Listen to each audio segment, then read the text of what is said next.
Hey everyone! Tonight we journey into one of the most haunting and tragic tales the galaxy has ever known. The story of a healer who became death incarnate, a Jedi whose compassion transformed into an eternity of agony, and a man who discovered that immortality is not a gift but the cruelest curse imaginable. This is the complete saga of Darth Sion, the Lord of Pain, whose very existence defied the natural order of life and death itself. Before we begin this epic chronicle, please take a moment to like this video and subscribe to the channel if you haven't already. Here's something that might surprise you. Nearly 83% of my regular viewers haven't hit that subscribe button yet. Your subscription truly helps me continue bringing you these deep dives into the galaxy's most fascinating stories.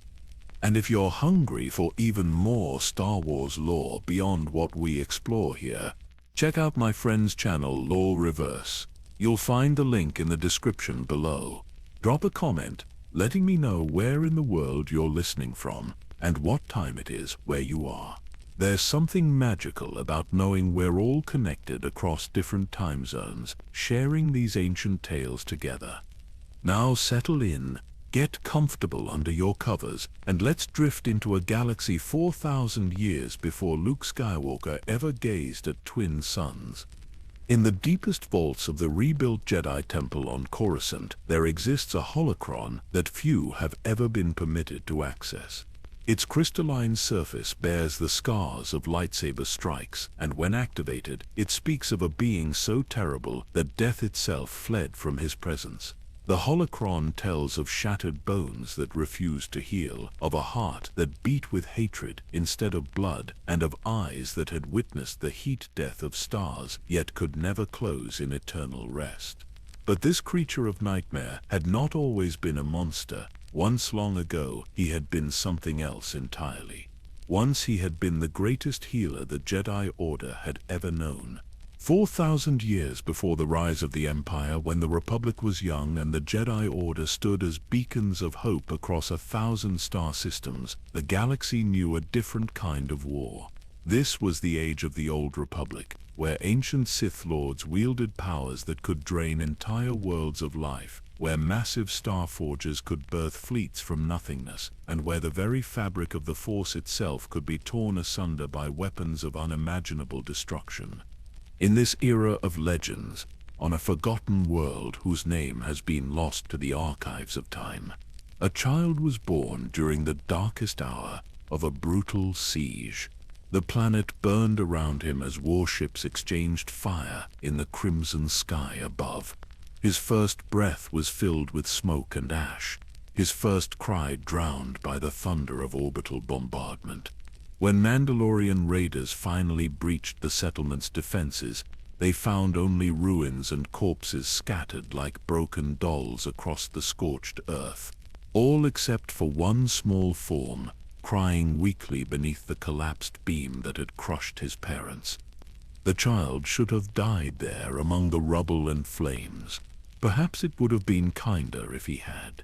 But the Force, in its infinite and often cruel wisdom, had other plans. 3 days after the massacre, a Republic rescue ship arrived to find survivors, and among the rescue team walked a Jedi Knight whose sensitivity to the Force immediately detected something extraordinary about the half-dead infant. Master Voran Kess, a healer renowned throughout the Outer Rim for his compassionate nature, lifted the child from the debris and felt an overwhelming wave of empathy flow through the Force. This baby somehow was already reaching out through the mystical energy field, trying to ease the pain of every dying person around him. The Jedi Temple on Dantooine had seen many promising younglings arrive at its crystalline spires over the centuries, but few had ever displayed such an instinctive connection to the healing arts as the nameless child from the Forgotten World. The boy, given the name that would one day become synonymous with terror across the galaxy, showed abilities that astounded even the most experienced Jedi Masters. Where other Padawans struggled for years to perform the most basic Force healing techniques, he could mend broken bones with a touch and soothe psychological trauma with gentle words enhanced by Force suggestion. The temple's halls echoed with the soft footsteps of Jedi in training, their robes rustling like whispered prayers as they moved between meditation chambers and training grounds. Ancient Kashai wood formed the structural beams of the great library, its living grain still pulsing faintly with the force energy of the massive trees from which it had been harvested millennia ago. Sunlight filtered through massive crystals embedded in the walls, casting rainbow patterns across stone floors worn smooth by countless generations of seekers after truth and wisdom. In the temple's medical wings, the young healer in training would spend hours studying anatomical charts of hundreds of different species, memorizing pressure points and neural pathways, learning to sense the ebb and flow of life energy through alien physiologies. His quarters were sparse, as befitted a Jedi, but the walls were lined with texts on botanical medicine, ancient healing rituals, and philosophical treatises on the nature of suffering and compassion. A small meditation crystal sat on his simple desk, its surface carved with microscopic healing symbols that caught the light and scattered it in patterns that seemed to pulse with the rhythm of a heartbeat. But it was not merely technical knowledge that set him apart from his peers. The young Jedi possessed an almost supernatural ability to sense pain in others, to feel their suffering as if it were his own. In the temple's healing chambers, where injured beings from across the galaxy came seeking aid, he could diagnose ailments that escaped even the most sophisticated medical senses. A Twi'lek merchant's hidden cancer, a Rhodian pilot's psychological trauma from a near-death experience, a human diplomat's slowly failing heart, all revealed themselves to his force-enhanced perception like stars emerging in a darkening sky. Master Voron Kess, who had become the young man's instructor and surrogate father, watched with pride and growing concern as his apprentice's abilities expanded beyond anything recorded in the Jedi archives. The boy could not simply heal wounds, he could temporarily absorb the pain of others into himself, bearing their suffering so they could find peace.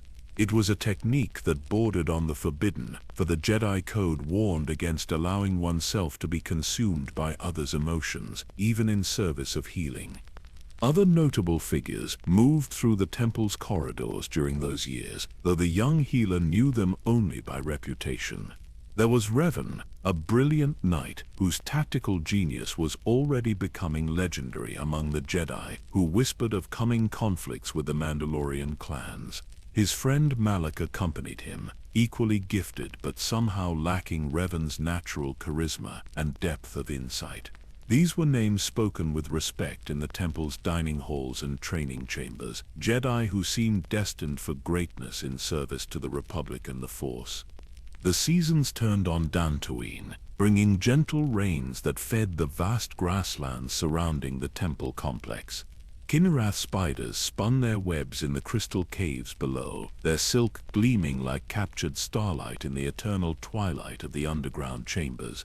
Above ground, herds of grazer animals moved in vast migrations across the plains, their passage monitored by Jedi sentries who found peace in the rhythm of natural cycles and the endless turning of the world beneath unchanging stars. In the evenings, when the twin moons of Dantooine cast silver light through the temple's great windows, the young healer would often stand in the observatory contemplating the vast sweep of the galaxy beyond. Sometimes Master Kess would join him there, and together they would discuss the philosophical implications of their calling. Was it truly compassionate to ease all suffering, or did pain sometimes serve a purpose in teaching wisdom and building character? Could a healer maintain the emotional detachment required of a Jedi while genuinely feeling empathy for those he treated? These were questions that would echo through the years to come, growing more urgent as the galaxy itself began to slide toward a darkness that none of them could yet imagine. The Force flowed through the temple like a great river of light, connecting every living being in an endless web of energy and consciousness. In those peaceful days before war came to tear apart everything they held sacred, it seemed as though that light would shine forever, that the healing arts would always triumph over destruction, that compassion would always prove stronger than hatred. The young Jedi who would one day become Darth Sion stood at the threshold of his destiny, gifted with abilities that could save lives across the galaxy, preparing to walk a path that would lead him to discover the terrible price of immortality and the redemptive power of finally learning to let go. The years that followed brought an unprecedented flowering of the young Jedi's abilities, though none who witnessed his growth could have imagined the terrible destiny that awaited him. Under Master Kesse's patient guidance, he delved deep into healing traditions that stretched back to the earliest days of the Jedi Order, when the first Force-sensitive beings learned to channel the mystical energy that bound all living things together. In the deepest archives of the Dantooine Temple, ancient holocrons revealed techniques practiced by legendary healers whose names had become myths whispered among the medical corps. There was Arca Jeth, the Arcanian master, whose understanding of cellular regeneration had saved entire species from extinction. The chronicles spoke of Barriss Offee's ancestor, whose empathic healing had ended a plague that threatened to consume the core worlds.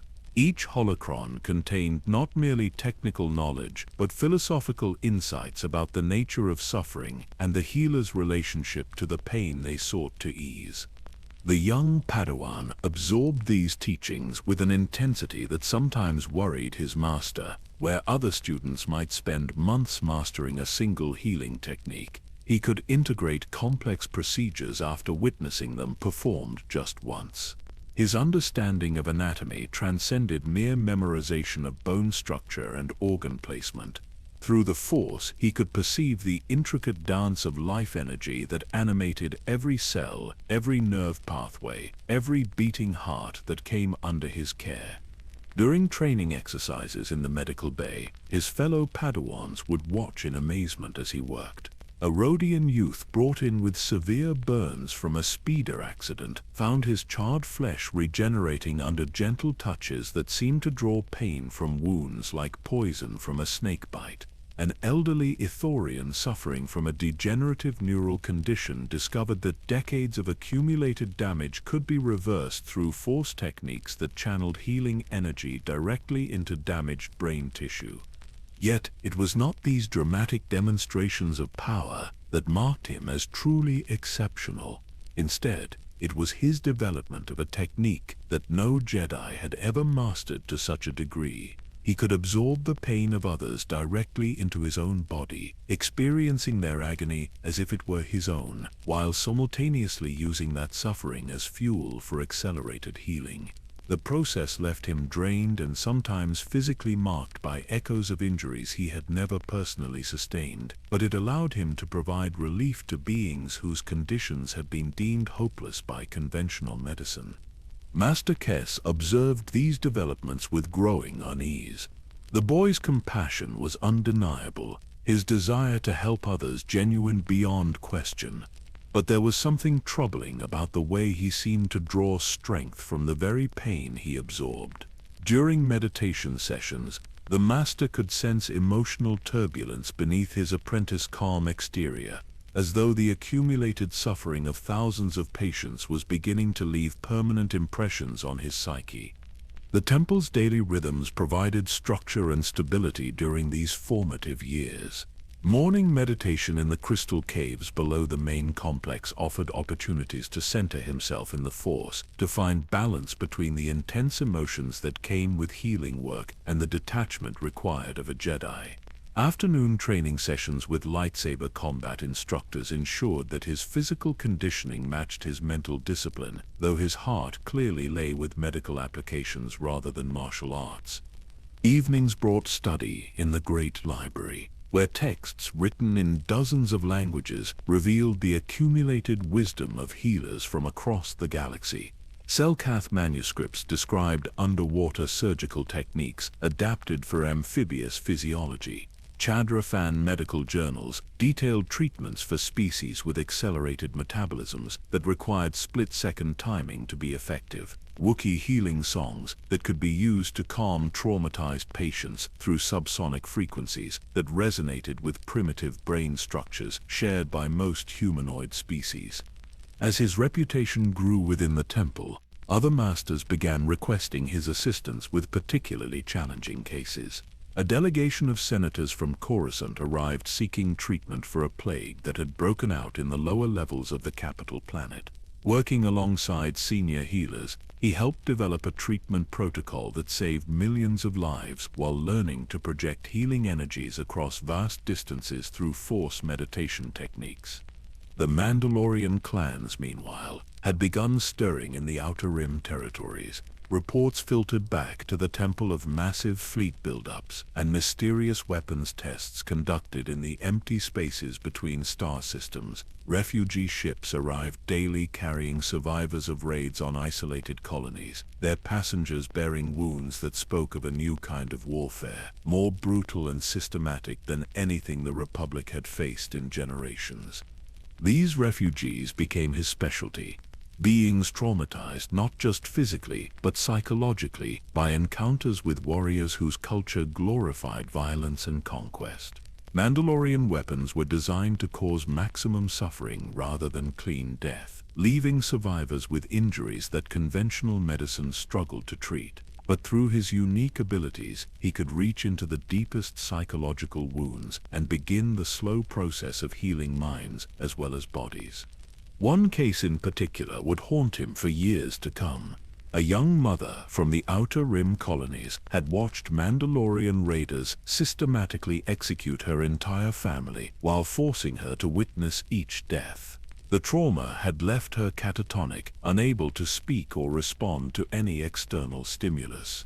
When conventional therapy failed, the temple healers brought her to him as a last resort. For 3 days and nights, he sat beside her bed, gradually establishing a force connection that allowed him to experience her memories as if they were his own. He felt the terror of watching helplessly as her children were murdered, the desperation of trying to reach them while being held back by armored warriors who laughed at her pleas for mercy. The rage that followed, impotent and consuming, had burned through her mind like acid until she had retreated so deep into herself that she could no longer distinguish between memory and reality. Slowly, carefully, he began to absorb those traumatic memories into his own consciousness, bearing the weight of her suffering so that she could begin to heal. The process left him shaking and nauseated, experiencing phantom sensations of loss and helplessness that would resurface in his dreams for months afterward. But gradually, the woman began to respond to treatment, eventually recovering enough to speak of her experiences and begin the long journey towards psychological health. Master Kes found his apprentice in the meditation chamber afterward, trembling from the after effects of such deep psychological contact. The older Jedi had seen the technique used before, but never to such an extreme degree. Most healers who attempted to absorb traumatic memories found themselves overwhelmed by the emotional intensity, unable to process the foreign experiences without losing their own sense of identity. The implications were troubling. Each time the young Padawan used this technique, he was essentially adding another layer of suffering to his own psyche. The accumulated pain and trauma of hundreds of patients was building up like sediment in his mind, creating a reservoir of anguish that grew deeper with each healing he performed. Master Kes wondered if there was a limit to how much suffering one being could absorb before it began to fundamentally change who they were. But the Mandalorian raids were increasing in frequency and violence. More refugees arrived each day, their wounds crying out for treatment that only his unique abilities could provide. The temple's medical facilities were stretched beyond capacity, and conventional healers were burning out from the sheer volume of casualties requiring attention. In quiet moments between patients, he would stand at the great windows overlooking Dantooine's endless grasslands and wonder if the peace they had known was coming to an end. The Force itself seemed restless, filled with dark currents that spoke of approaching conflict on a scale the galaxy had never witnessed. And somewhere in the depths of his consciousness, where all that absorbed suffering had settled like darkness at the bottom of a deep well, something patient and hungry was beginning to stir. The first time he encountered Revan, the galaxy's most celebrated Jedi Knight, was standing over the broken body of a Cathar child in the temple's emergency medical bay. The little girl had been brought in from one of the outer settlements, her spine severed by a Mandalorian vibroblade, paralyzed from the waist down. The attending physicians had already informed her weeping parents that nothing could be done for damage so extensive to the central nervous system. Revan studied the child with the calculating gaze that had made him famous across the galaxy for solving tactical problems that had stumped entire military academies. But this was not a battlefield scenario that could be resolved through clever maneuvering or superior firepower. This was the cruel mathematics of organic injury, where certain types of damage simply exceeded the body's capacity for recovery. The young healer entered the chamber quietly, having been summoned by Master Kess to attempt one of his specialized procedures. As he approached the medical bed where the child lay unconscious, he became aware that Revan was watching him with intense curiosity. The legendary knight had heard rumors about the Padawan, whose abilities with force healing bordered on the miraculous, though he had never witnessed them firsthand. What happened next would bind their destinies together in ways neither could have anticipated. Placing his hands gently on the child's damaged spine, the healer began to extend his consciousness through the force, feeling his way along severed nerve pathways and crushed vertebrae. The injury was indeed severe, requiring not just physical healing, but a complete reconstruction of neural connections that had been violently destroyed. For 3 hours he worked in absolute silence, his breathing deepening into the meditative rhythms taught by ancient healing masters. Sweat beaded on his forehead as he guided cellular regeneration with microscopic precision, encouraging damaged tissue to rebuild itself according to genetic templates encoded in the Force itself. The pain was excruciating as he absorbed the trauma directly into his own nervous system, feeling phantom sensations of paralysis and severed connections flooding through his awareness. But gradually, miraculously, the child's legs began to respond to neural impulses once again. Toes wiggled weakly beneath the medical blankets. Muscles contracted in response to conscious thought. The spinal cord was healing itself under guidance from force techniques that pushed the boundaries of what most Jedi believed possible.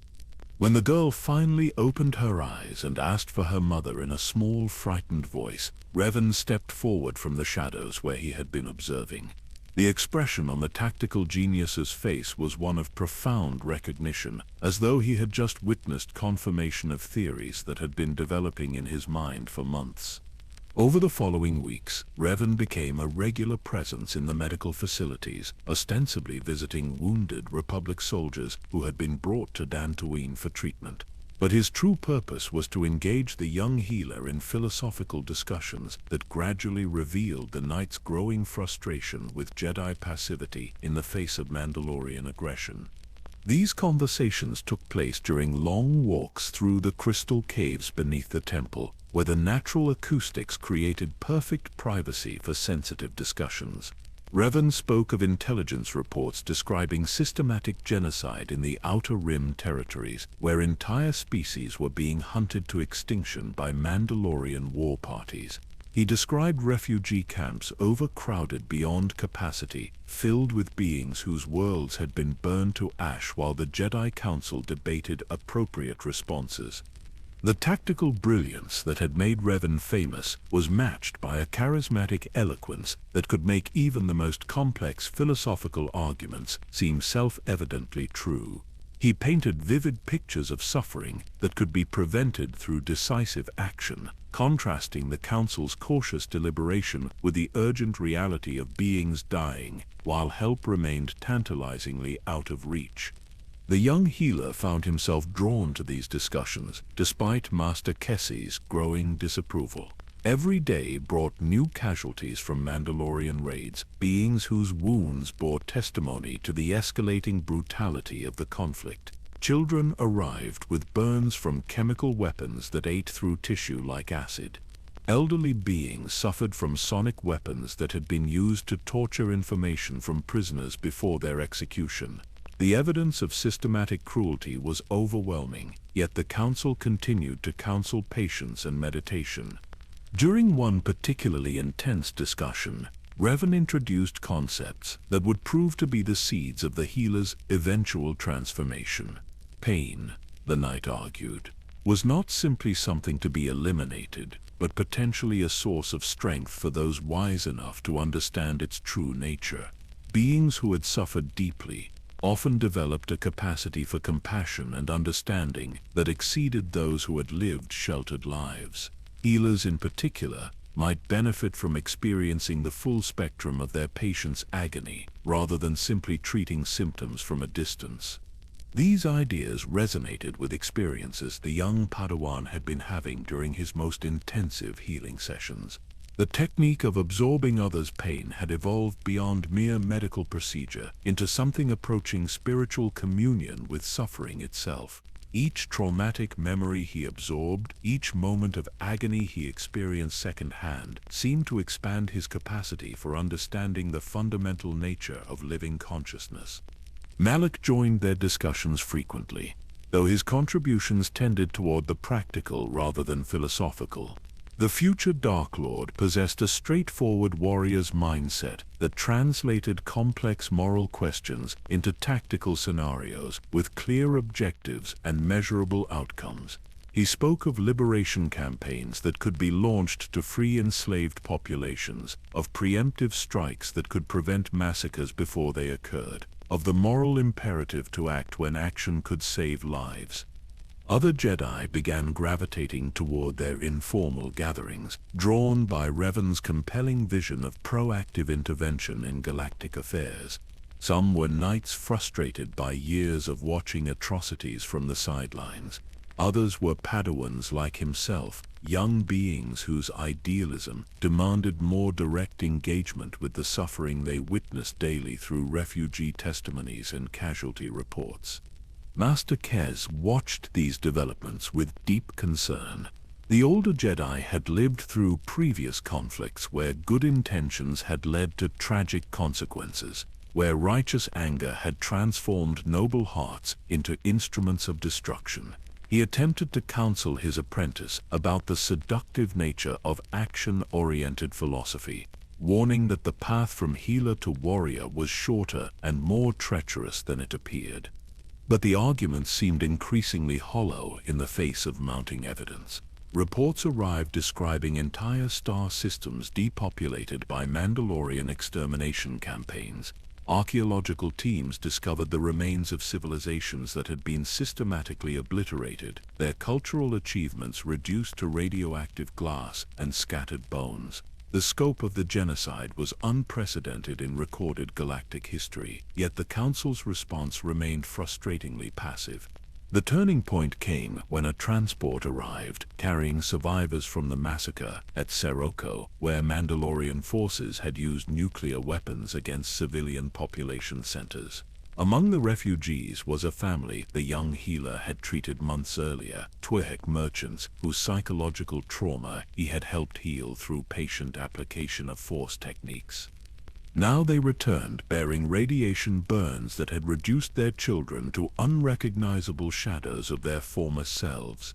The parents had watched their homeworld die from orbit, seeing cities they had known since childhood transformed into craters of molten glass. The medical treatment required for radiation exposure pushed his abilities to their absolute limits, forcing him to absorb cellular damage that left him weakened and nauseated for days afterward. When Master Kes found him collapsed in the medical bay after a particularly intensive healing session, trembling from absorbed radiation sickness that should have been fatal, the older Jedi finally understood that his apprentice had reached a threshold beyond which further passivity would become impossible. That night, under Dantooine's twin moons, the young healer made the decision that would define the rest of his existence. He sought out Revan in the Crystal Caves and formally requested permission to join the growing movement of Jedi who called themselves Revanchists. The tactical genius accepted his commitment with a satisfied smile, recognizing that he had gained not merely another ally, but a being whose unique abilities would prove invaluable in the campaigns to come. The first battle changed everything, though at the time it seemed like simply the logical extension of his healing work into a more active theater of operations. The Republic fleet had engaged Mandalorian forces above the agricultural world of Onderon, where civilian evacuation ships were trapped between orbital bombardment and surface-based missile installations. The healer, now bearing the rank of Jedi Knight despite his relative youth, had been assigned to the medical frigate Prosperity, tasked with treating casualties from both the fleet engagement and ground operations. What he encountered in the ship's medical bays exceeded even the horrors he had witnessed in the refugee camps. Republic Marines arrived with wounds inflicted by Mandalorian weapons designed specifically to maximize suffering rather than ensure quick death. Shrapnel projectiles that burrowed deeper into tissue over time, releasing toxins that prevented natural healing. Sonic grenades that had burst eardrums, while simultaneously triggering seizures that could last for days. Chemical burns that continued eating through skin and muscle long after initial exposure. The conventional medical staff was overwhelmed within hours of the first casualties arriving. Surgical suites designed to handle typical combat injuries simply lacked the resources to address the systematic cruelty embodied in Mandalorian warfare. Soldiers who should have died quickly from their wounds instead lingered in agony, their suffering prolonged by weapons that seemed crafted by beings who took pleasure in causing pain. For the first time in his life, the healer found his abilities pushed beyond their sustainable limits. Each patient required not just medical treatment but psychological counseling to address trauma that went far beyond physical damage. Absorbing their pain meant experiencing not only the immediate agony of their wounds, but the deeper horror of having encountered beings who committed violence as an art form rather than military necessity. By the third day of the engagement, something fundamental had shifted in his approach to healing. The technique of absorbing others' suffering, once a compassionate method for providing relief, had evolved into something resembling addiction. The pain no longer weakened him as it had during his training years. Instead, it seemed to feed some deeper reservoir of strength that allowed him to work for days without rest, treating casualties with an efficiency that amazed the medical staff. Master Kess, who had reluctantly joined the Revanchist movement to keep watch over his former apprentice, observed these changes with growing alarm. The young knight's healing abilities had indeed become more powerful, but they were now accompanied by physical changes that suggested prolonged exposure to dark side energies. His eyes had begun developing a yellowish tint that became more pronounced during intensive healing sessions. Scars from absorbed injuries, which had previously faded within days, now remained as permanent marks on his body. The transformation accelerated when the fleet moved to engage Mandalorian forces at Jebel, where ground combat required him to accompany Republic Marines into active battle zones. For the first time, he witnessed warfare from the perspective of combatants rather than medical personnel treating the aftermath. The experience proved profoundly disturbing in ways he had not anticipated. Mandalorian warriors fought with a combination of advanced technology and primitive savagery that created uniquely horrifying battlefield conditions. They used weapons that caused maximum suffering while keeping victims alive long enough to be interrogated or made examples of for psychological warfare purposes. Prisoners were tortured not for information but for the entertainment value their screams provided to Mandalorian audiences watching through helmet cameras. The healer's first kill occurred when he discovered a group of Mandalorian soldiers preparing to execute captured Republic pilots by feeding them slowly into an industrial metal shredder. The moral clarity of the situation left no room for the measured response his Jedi training had emphasized. Acting on pure instinct, he used the Force to crush the warrior's weapons before igniting his lightsaber and cutting them down with an efficiency that surprised everyone present, including himself. The sensation of ending lives rather than preserving them created an entirely new category of experience in his consciousness. Where healing had always been accompanied by a sense of harmony with the Force, killing brought a different kind of power, raw and immediate and intoxicating. The dark emotions that flowed through him as the Mandalorians died, their own pain and fear, absorbed directly into his awareness, seemed to strengthen rather than diminish his connection to the mystical energy field. Over the following months, as the war expanded across dozens of star systems, he found himself spending less time in medical facilities and more time on the front lines of combat operations. His healing abilities made him invaluable as a battlefield medic, able to keep critically wounded soldiers fighting when conventional treatment would have required evacuation. But increasingly, his primary role became that of a warrior whose lightsaber techniques had evolved to incorporate the accumulated pain and trauma of every being he had ever treated. The fighting style that emerged was unlike anything taught in Jedi academies, where traditional forms emphasized precision and control. His approach drew strength directly from suffering, both his own and that of his opponents. Injuries that would incapacitate ordinary beings seemed to fuel his combat effectiveness rather than diminish it. Mandalorian warriors, renowned for their ability to endure pain, found themselves facing an opponent who not only matched their capacity for suffering, but seemed to grow stronger as battle wounds accumulated. Revan observed these developments with satisfaction, recognizing that he had gained not merely a powerful ally, but living proof that Jedi teachings about the corrupting influence of aggressive emotions were incomplete at best. The healer had not fallen to the dark side in any conventional sense. He remained compassionate toward allies and non-combatants, still spending hours treating wounded soldiers with the same gentle care he had shown as a Padawan. But his relationship with pain and violence had evolved into something entirely new.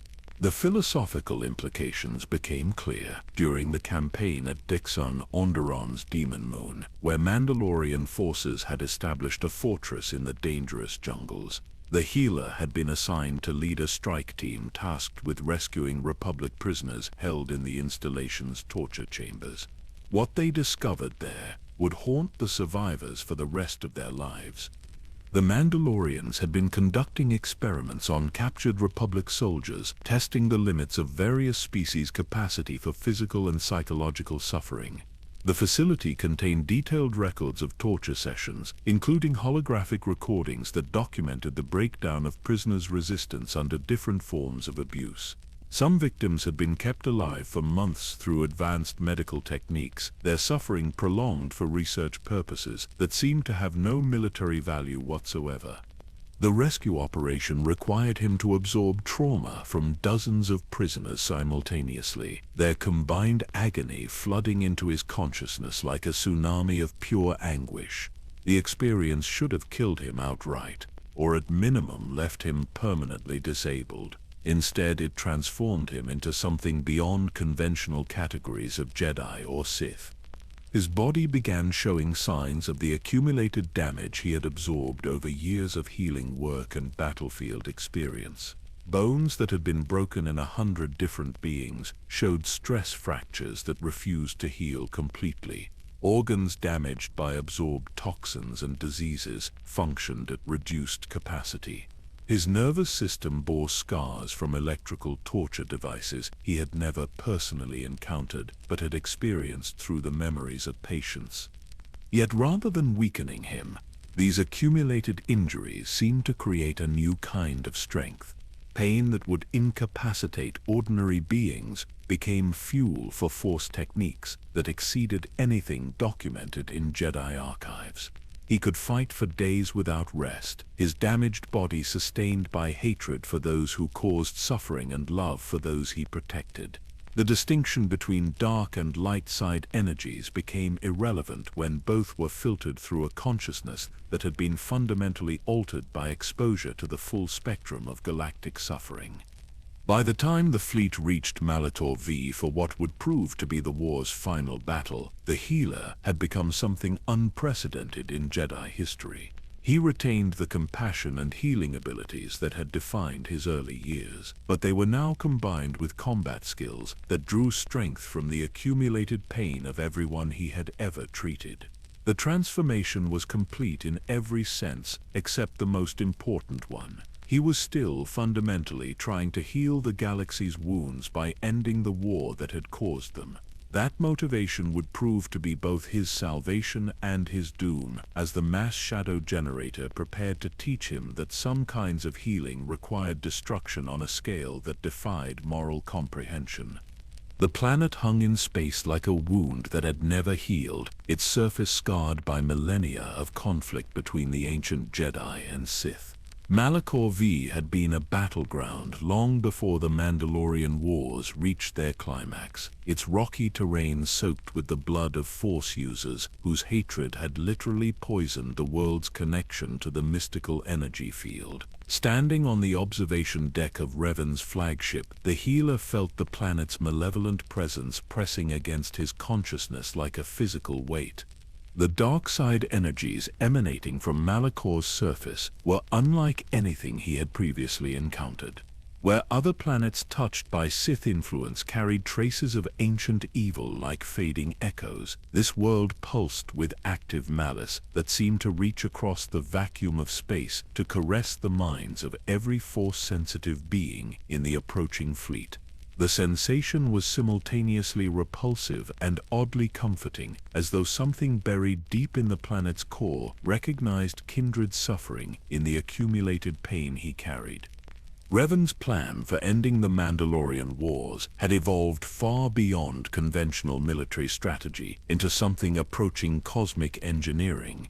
The mass shadow generator, a weapon of such devastating power that its very existence challenged fundamental assumptions about acceptable methods of warfare, lay hidden in specially shielded cargo holds throughout the Republic fleet. When activated, it would create gravitational anomalies capable of pulling starships out of hyperspace and crushing entire fleets against planetary surfaces. The tactical briefings had been clinical in their description of expected casualties. Conservative estimates suggested that activation of the weapon would result in the deaths of millions of beings, both Mandalorian and Republic forces, caught in the gravitational maelstrom that would tear Malachor V apart from within. But Revan argued with characteristic eloquence that such sacrifice was necessary to prevent even greater suffering as the war dragged on for decades or centuries. The healer found himself assigned to one of the ground assault teams tasked with securing the planet's surface before the weapon's activation. His role was ostensibly medical, providing field treatment for casualties during what was expected to be the most brutal fighting of the entire war. But everyone understood that his true purpose was to serve as one of Revan's most effective battlefield commanders, a being whose unique combination of healing abilities and combat skills made him invaluable for operations where conventional tactics would fail. The descent through Malachor's atmosphere revealed a landscape that seemed designed by malevolent intelligence to maximize suffering for any beings forced to fight across its surface. Jagged rock formations jutted from barren plains like broken bones piercing diseased flesh. Ancient ruins dotted the terrain, their architecture twisted into shapes that hurt to look at directly, as though the very stones had been corrupted by exposure to concentrated dark side energy over thousands of years. The Mandalorian forces had fortified themselves within the largest of these ruined complexes, a massive structure that local archives identified as the Treyas Academy, an ancient Sith training facility that had been abandoned after some catastrophe lost to historical records. The building's twisted spires and impossible angles seemed to shift and writhe when observed through peripheral vision, creating a disorienting effect that made accurate targeting almost impossible for conventional forces. The ground assault began at dawn, with Republic forces advancing across the poisoned landscape, while Mandalorian defenders rained death from elevated positions that offered perfect fields of fire across the approaches to their fortress. The healer moved between combat units like a ghost, appearing wherever casualties were heaviest, treating wounds that should have been fatal while simultaneously coordinating tactical responses that maximized the effectiveness of limited Republic resources. But something was wrong with the way his healing abilities functioned on Malachor's surface. The planet's dark side saturation seemed to amplify the technique of absorbing others' pain to dangerous levels, each injured soldier he treated, adding not just their immediate suffering to his consciousness, but also echoes of every being who had ever died in agony on this cursed world. The accumulated weight of millennia of suffering pressed against his mind like a dam about to burst, threatening to overwhelm his sanity with pure, undiluted anguish. The breakthrough came when his assault team finally penetrated the outer defenses of the Treyas Academy and engaged Mandalorian forces in brutal close-quarters combat within the structure's twisted corridors. The architecture itself seemed designed to channel dark side energy, focusing the malevolent force that saturated the planet into concentrated streams that flowed through specific passages and chambers like blood through arteries. Fighting within these corridors exposed him to levels of dark side energy that would have killed ordinary force users within minutes. But his years of absorbing others' pain had created a kind of immunity to psychic trauma, allowing him to function in an environment that drove Mandalorian warriors to madness simply through prolonged exposure. His lightsaber techniques evolved in real time, incorporating the twisted geometries of Sith architecture into combat forms that seemed to bend reality around them. The Mandalorian defenders fought with desperate courage, knowing that defeat here meant the end of their entire civilization's way of life. But they were facing an opponent who had been transformed by years of battlefield experience into something beyond conventional categories of warrior or healer. The accumulated suffering of every being he had ever treated flowed through him like a river of liquid fire, providing strength that increased rather than diminished as injuries accumulated during the prolonged battle. When the mass shadow generator finally activated, he was deep within the Academy's lower levels, pursuing the last remnants of Mandalorian resistance through chambers that predated the current galactic civilization by thousands of years. The first gravitational pulse hit like a physical blow, causing the entire structure to shudder as tidal forces began tearing the planet apart from within. The sensation was indescribable, as though the fundamental forces that held matter together were being systematically unraveled by scientific principles pushed beyond their natural limits. Gravity ceased to function in predictable ways, causing debris to fall upward, while other objects remained suspended in midair, despite having no visible means of support. The planet's crust began fracturing along fault lines that followed patterns too regular to be natural, as though Malachor V was being deliberately sculpted into a new configuration by invisible hands. His body should have been crushed instantly by gravitational forces that were compressing matter to densities normally found only in stellar cores. Instead, the accumulated injuries he had absorbed over years of healing work seemed to provide a kind of structural template that allowed him to survive damage that exceeded the normal limits of organic tissue. Bones shattered and reformed multiple times as gravitational waves pulsed through the disintegrating academy. Organs ruptured and healed in moments as the force itself seemed to struggle with the question of whether he should live or die. The other members of his assault team were not so fortunate. He watched in horror as beings he had fought alongside for months were reduced to component atoms by gravitational shears that could cut through reinforced durasteel like paper. Their screams echoed through force-enhanced awareness even after their physical forms had been obliterated, adding new layers of trauma to the vast collection of suffering already stored in his consciousness. When the gravitational storm finally subsided hours later, he found himself buried beneath tons of rubble in the deepest chambers of the ruined academy. His body was broken beyond any possibility of natural healing, crushed and twisted into shapes that should have meant immediate death. But death, it seemed, was no longer an option available to him. The pain was absolute and all-consuming. every nerve ending screaming in agony as damaged tissue tried unsuccessfully to repair itself. But rather than driving him into unconsciousness, the suffering seemed to feed some deeper source of strength that kept his consciousness functioning despite physical trauma that exceeded the limits of organic endurance. He was alive in the most technical sense, but alive as something that transcended conventional definitions of living beings. The force flowed through his broken body in patterns that defied everything he had learned about the mystical energy field during his years of Jedi training. Dark side energies poured into his wounds like infection, preventing natural healing, while simultaneously providing the power necessary to maintain basic life functions despite catastrophic damage. He had become a living contradiction, sustained by the very forces that should have destroyed him.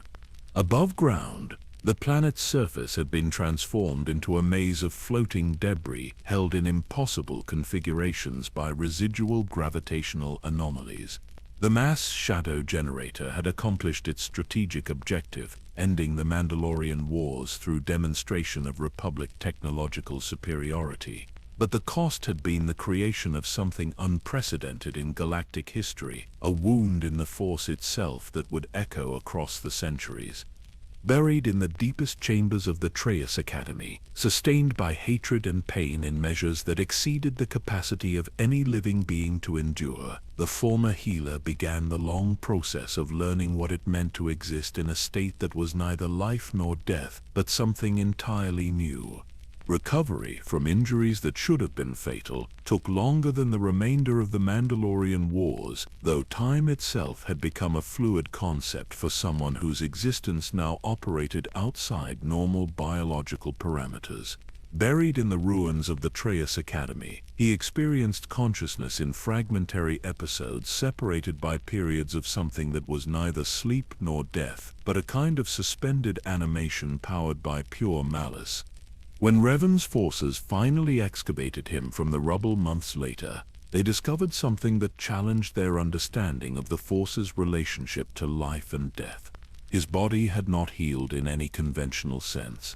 Bones remained shattered, held together by dark side energy that formed invisible scaffolding around damaged tissue. Organs that should have ceased functioning continued operating through mechanisms that defied medical analysis. He was alive, but alive as something fundamentally different from the being who had entered the academy during the final battle.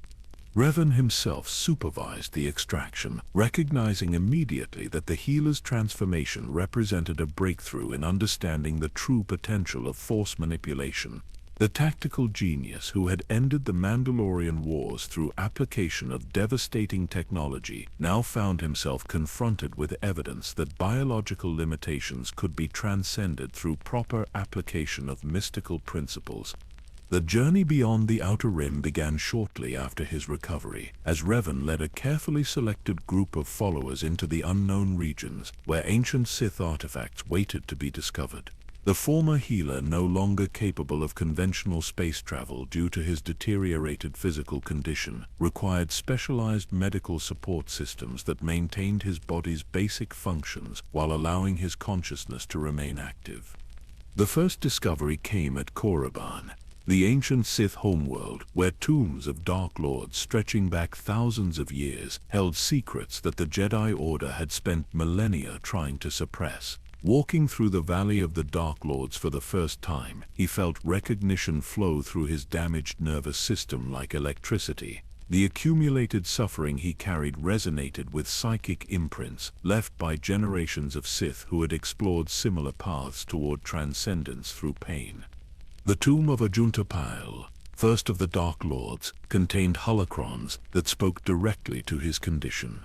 The ancient Sith had experimented with techniques for extending life beyond natural limits, though none had achieved the complete separation from biological constraints that his transformation represented.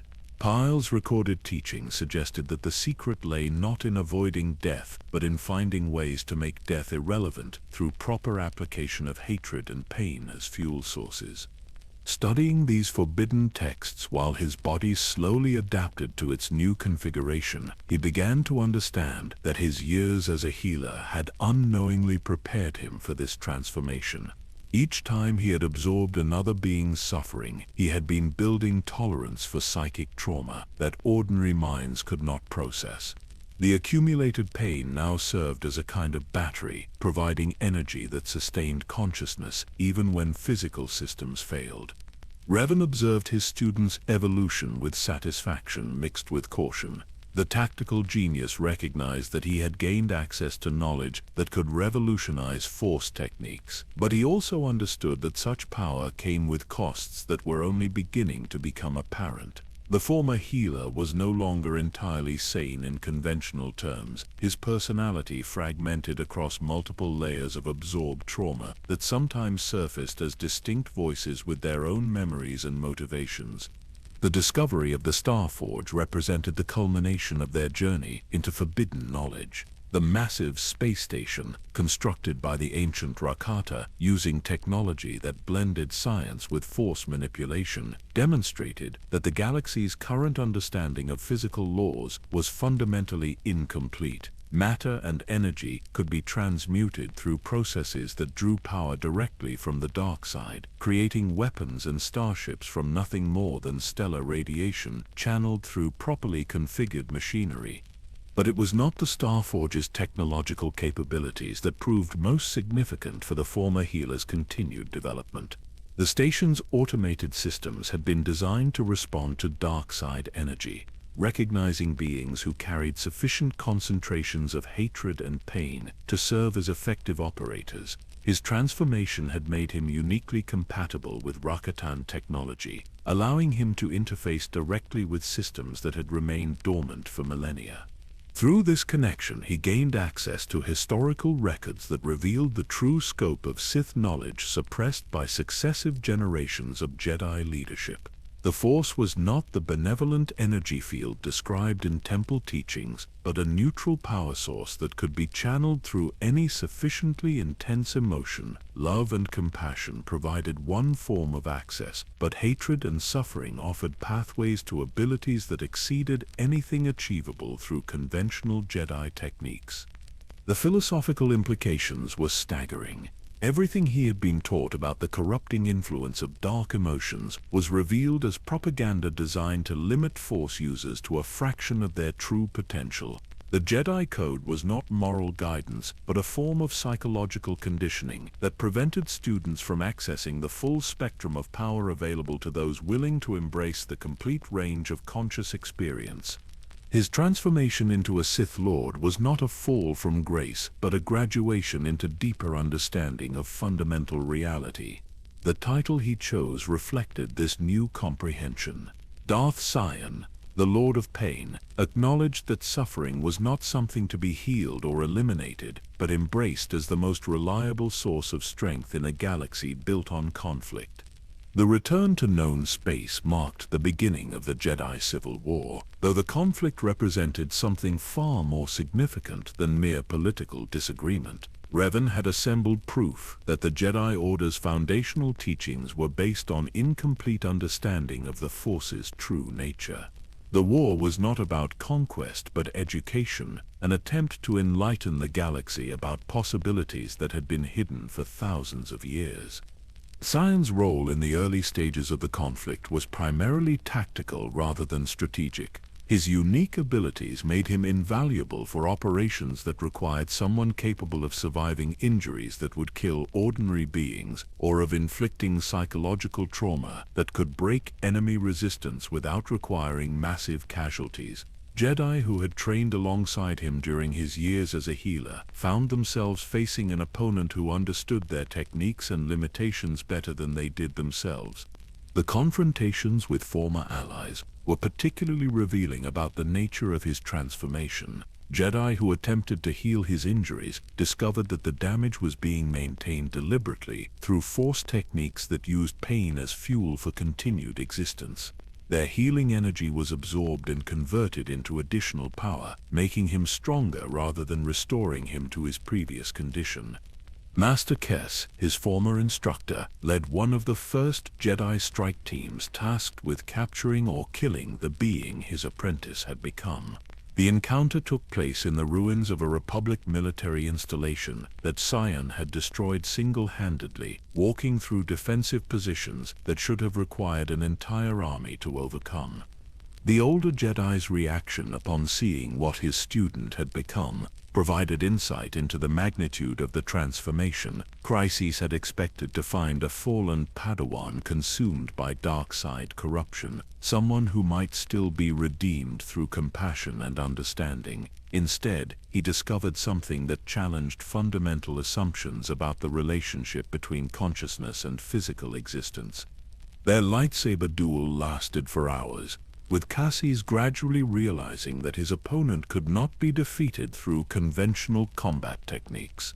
Each injury inflicted on Semyon seemed to provide additional strength rather than weakening him. Limbs that were severed continued functioning through dark side energy that replaced damaged nerves and blood vessels with invisible force constructs. The battle ended not with victory or defeat, but with mutual understanding. Chryses finally comprehended that his former apprentice had discovered something unprecedented in Jedi history, a method for transcending biological limitations that opened possibilities both wondrous and terrifying. The healer, who had once absorbed others' pain to provide relief, had learned to use that same pain as fuel for existence beyond death itself. When news of Kes's retreat reached other Jedi forces, it marked a turning point in how the Order understood the threat they faced. This was not simply another dark Jedi who had embraced forbidden techniques. Darth Sion represented proof that their most fundamental beliefs about the Force's nature might be incomplete at best, catastrophically wrong at worst. The galaxy was about to learn that some forms of knowledge, once discovered, could never be forgotten or suppressed. The Lord of Pain had become living evidence that the boundaries between life and death were far more flexible than anyone had previously imagined. The disappearance of Revan came without warning or explanation, leaving behind a power vacuum that threatened to tear apart everything the Revanchist movement had accomplished. One day, the tactical genius was coordinating fleet movements from his command ship above Coruscant. The next, he was simply gone, vanished into the unknown regions as though he had never existed. Malak, ever the pragmatist, moved quickly to claim leadership of the Sith forces, but his brutal approach to governance lacked the philosophical sophistication that had made Revan's vision compelling to intellectual followers. Sion watched the transition with detached interest, his own existence having evolved beyond conventional concerns about political hierarchy or military command structure. The constant agony that sustained his consciousness had begun revealing layers of perception that ordinary beings could never access, a kind of heightened awareness that allowed him to sense the flow of galactic events as patterns in the Force itself. The Jedi Civil War continued under Malak's leadership, but it had transformed from Revan's calculated campaign of enlightenment into something resembling conventional conquest. The new Dark Lord possessed none of his former master's ability to inspire philosophical conversion among enemy Jedi. Instead, he relied on brute force and technological superiority, using the Starforge to build fleets that could overwhelm Republic defenses through sheer numerical advantage.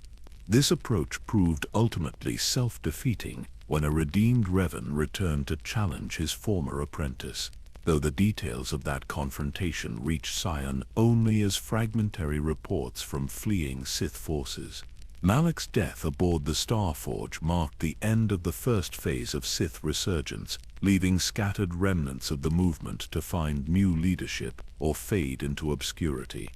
But Sion had already begun pursuing a different path, one that led him back to Malachor V, where the Traeus Academy lay in ruins above the wound in the Force that had given birth to his transformation. Among the debris of the ancient Sith training facility, he discovered something that would define the remainder of his existence. A woman waited in the deepest chambers, someone whose presence in the Force felt simultaneously familiar and utterly alien.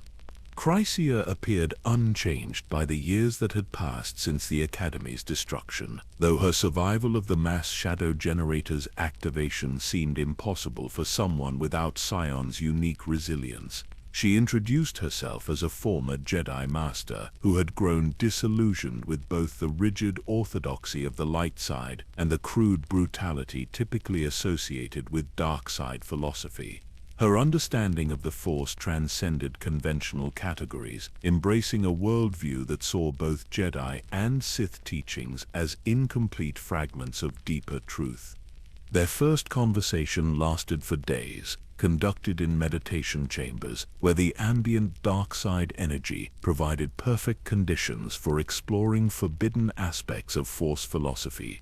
Chrysia possessed knowledge that exceeded anything Sion had discovered in ancient holocrons or Rakatan databases, understanding that seemed to draw from sources older than recorded galactic civilization. She spoke of the Force itself as a kind of parasitic entity that fed on the suffering of conscious beings, growing stronger through conflict while manipulating galactic events to ensure that war and tragedy would continue indefinitely. The Jedi Order's emphasis on peace and harmony was not moral guidance but a form of resistance to the Force's true nature, an attempt to starve the entity of the emotional intensity it required for continued growth. These revelations recontextualized everything Sion had experienced during his transformation from healer to Sith Lord. His years of absorbing others' pain had not been acts of compassion but feeding sessions that strengthened the Force's hold on galactic civilization. The dark side energy that now sustained his existence was not corruption but connection to the fundamental power source that drove all conscious activity. Chrysia's teaching methods were unlike anything he had encountered during his Jedi training or subsequent Sith education.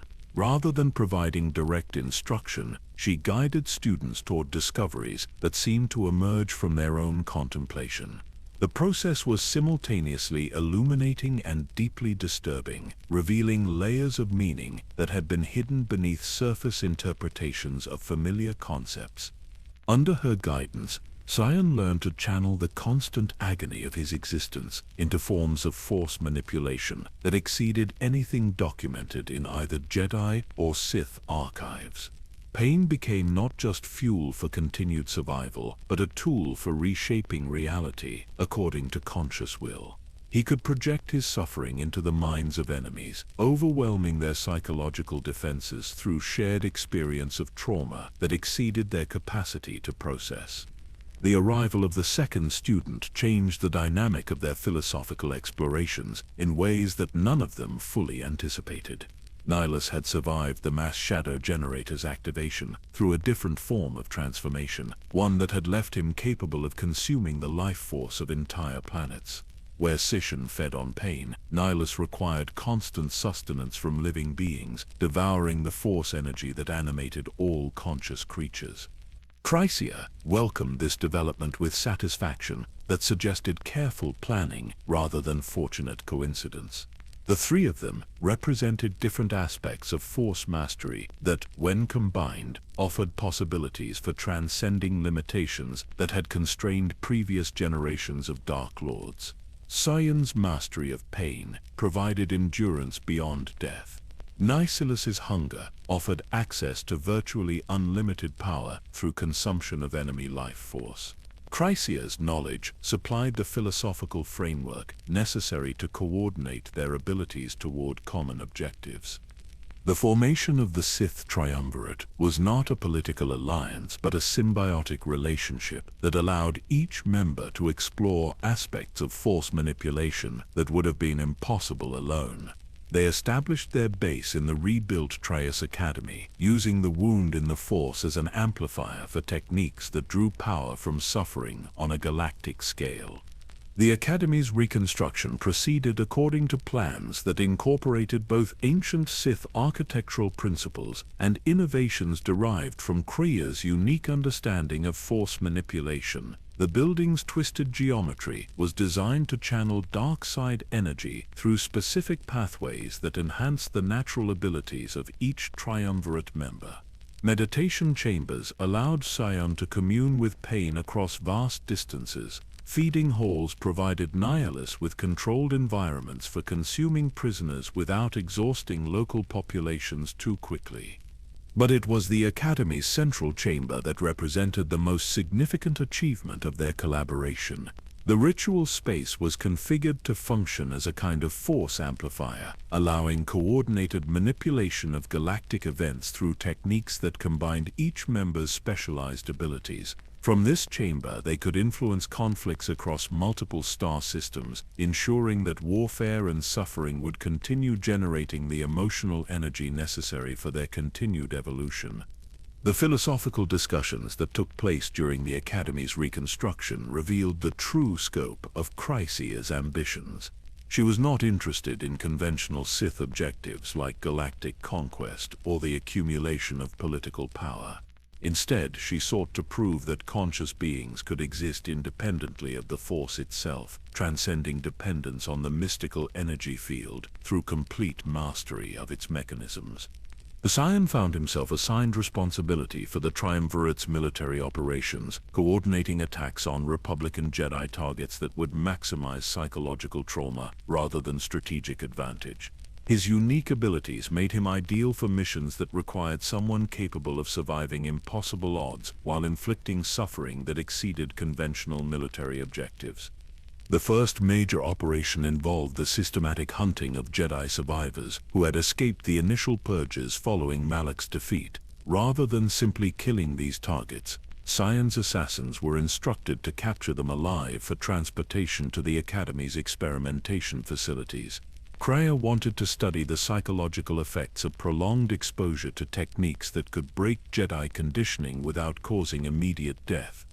These experiments provided valuable data about the relationship between force sensitivity and psychological resilience, revealing that Jedi training actually made individuals more vulnerable to certain forms of mental manipulation. The emotional suppression emphasized by the Jedi Code created psychological blind spots that could be exploited through careful application of trauma designed to overwhelm their coping mechanisms.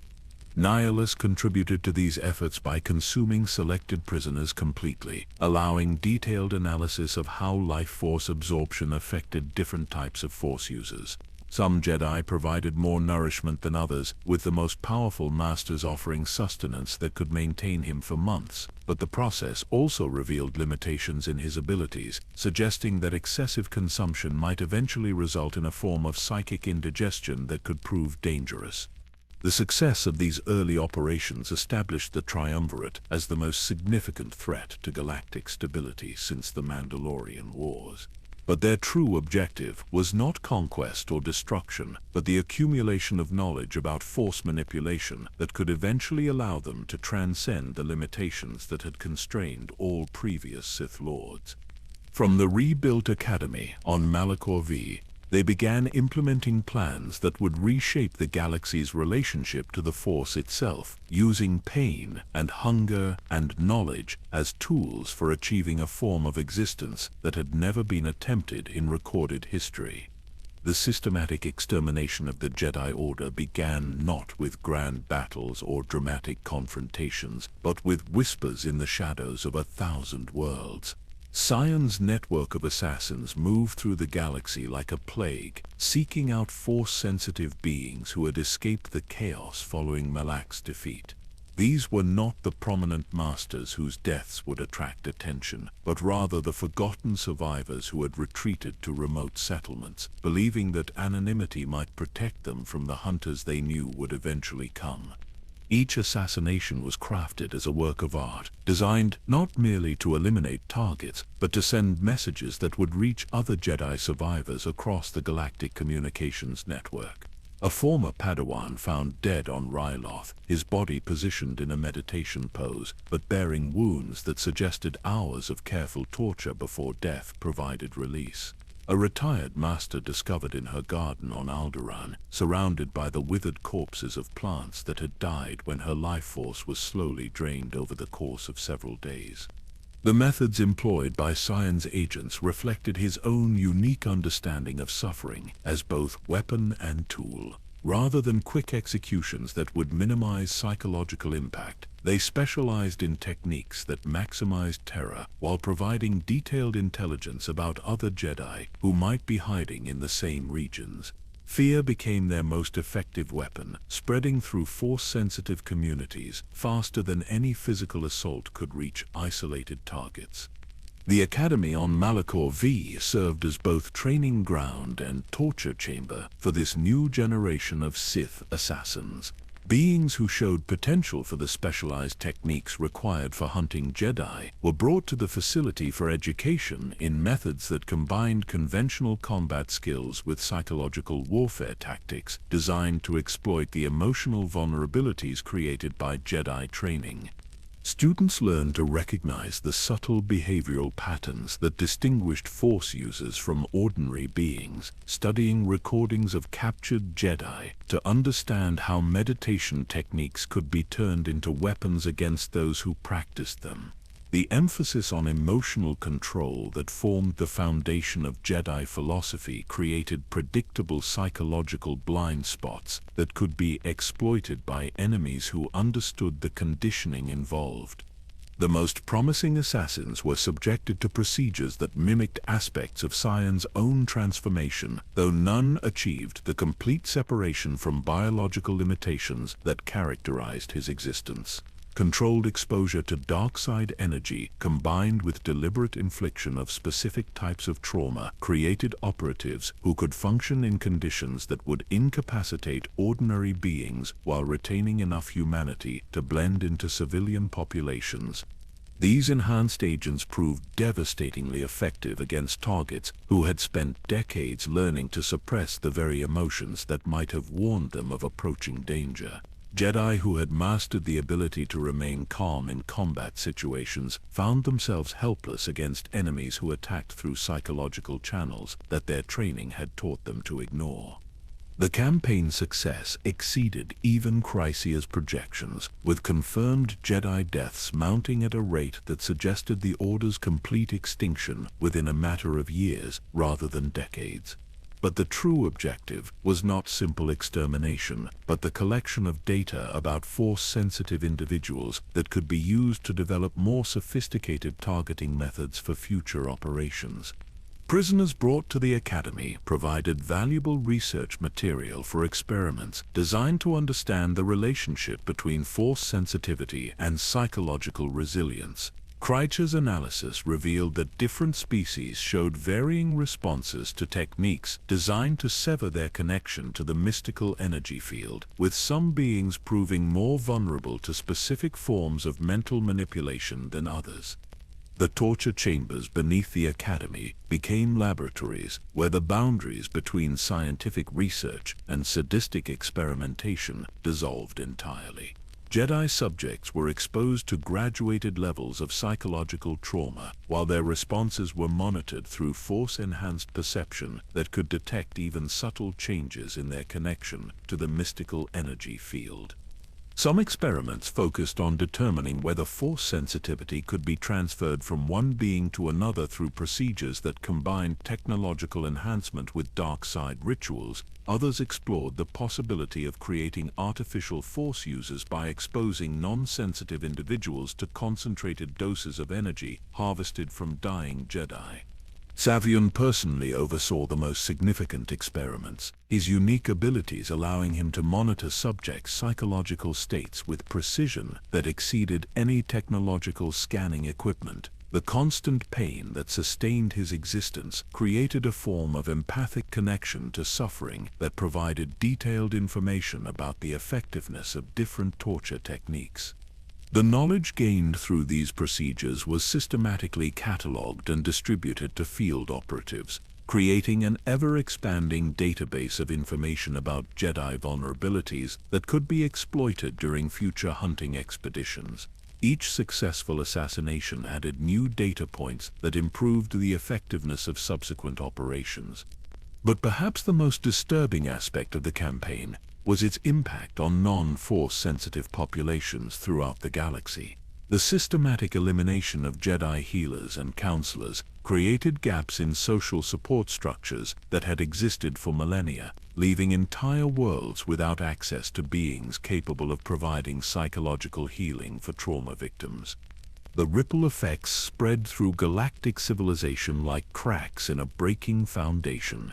Communities that had relied on Jedi mediation to resolve conflicts found themselves turning to violence when diplomatic solutions proved impossible to achieve. Planets suffering from natural disasters discovered that traditional relief efforts were far less effective without force-enhanced coordination between rescue teams.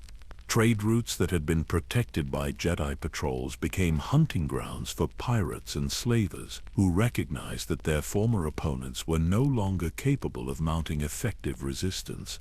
The crime syndicates that had been suppressed during the height of Jedi influence began expanding their operations into territories that had been off-limits for generations. These secondary effects were precisely what Chrysia had anticipated, part of a larger strategy designed to demonstrate the galaxy's fundamental dependence on Force users for basic social stability. By removing Jedi from the equation, the Triumvirate was proving that civilization itself was far more fragile than most beings realized. The psychological impact on surviving Jedi was equally devastating, as reports of systematic extermination reached isolated communities that had believed themselves safely hidden from Sith attention. Many chose suicide rather than risk capture and the prolonged torture that had become Sion's signature technique. Others abandoned their Force abilities entirely, using meditation techniques to sever their own connection to the mystical energy field rather than continue living as targets. This self-imposed exile from the Force represented perhaps the greatest victory the Triumvirate achieved during their campaign against the Jedi Order. Beings who voluntarily severed their connection to the mystical energy field were demonstrating that dependence on the Force was a form of weakness rather than strength, validating Crya's philosophical arguments about the need for conscious beings to achieve independence from external power sources. The few Jedi who attempted to organize resistance movements found themselves facing enemies who understood their training methods better than they understood themselves. Sortion's assassins had been educated in Jedi philosophy and combat techniques, allowing them to predict and counter responses that should have been instinctive for Force-trained opponents. Traditional Jedi tactics that relied on surprise attacks and superior mobility proved ineffective against enemies who had studied those same strategies in detail. Safe houses that should have provided secure hiding places were compromised by operatives who could recognize the subtle environmental modifications that Force users typically made to their living spaces. Communication networks that had operated in secret for centuries were penetrated through psychological manipulation techniques that convinced trusted members to reveal information they had sworn to protect. The emphasis on honesty and emotional transparency that characterized Jedi culture became a vulnerability when confronted by enemies who specialized in exploiting trust for intelligence-gathering purposes. By the campaign's second year, confirmed Jedi sightings had dropped to levels that suggested near-complete success in the extermination effort.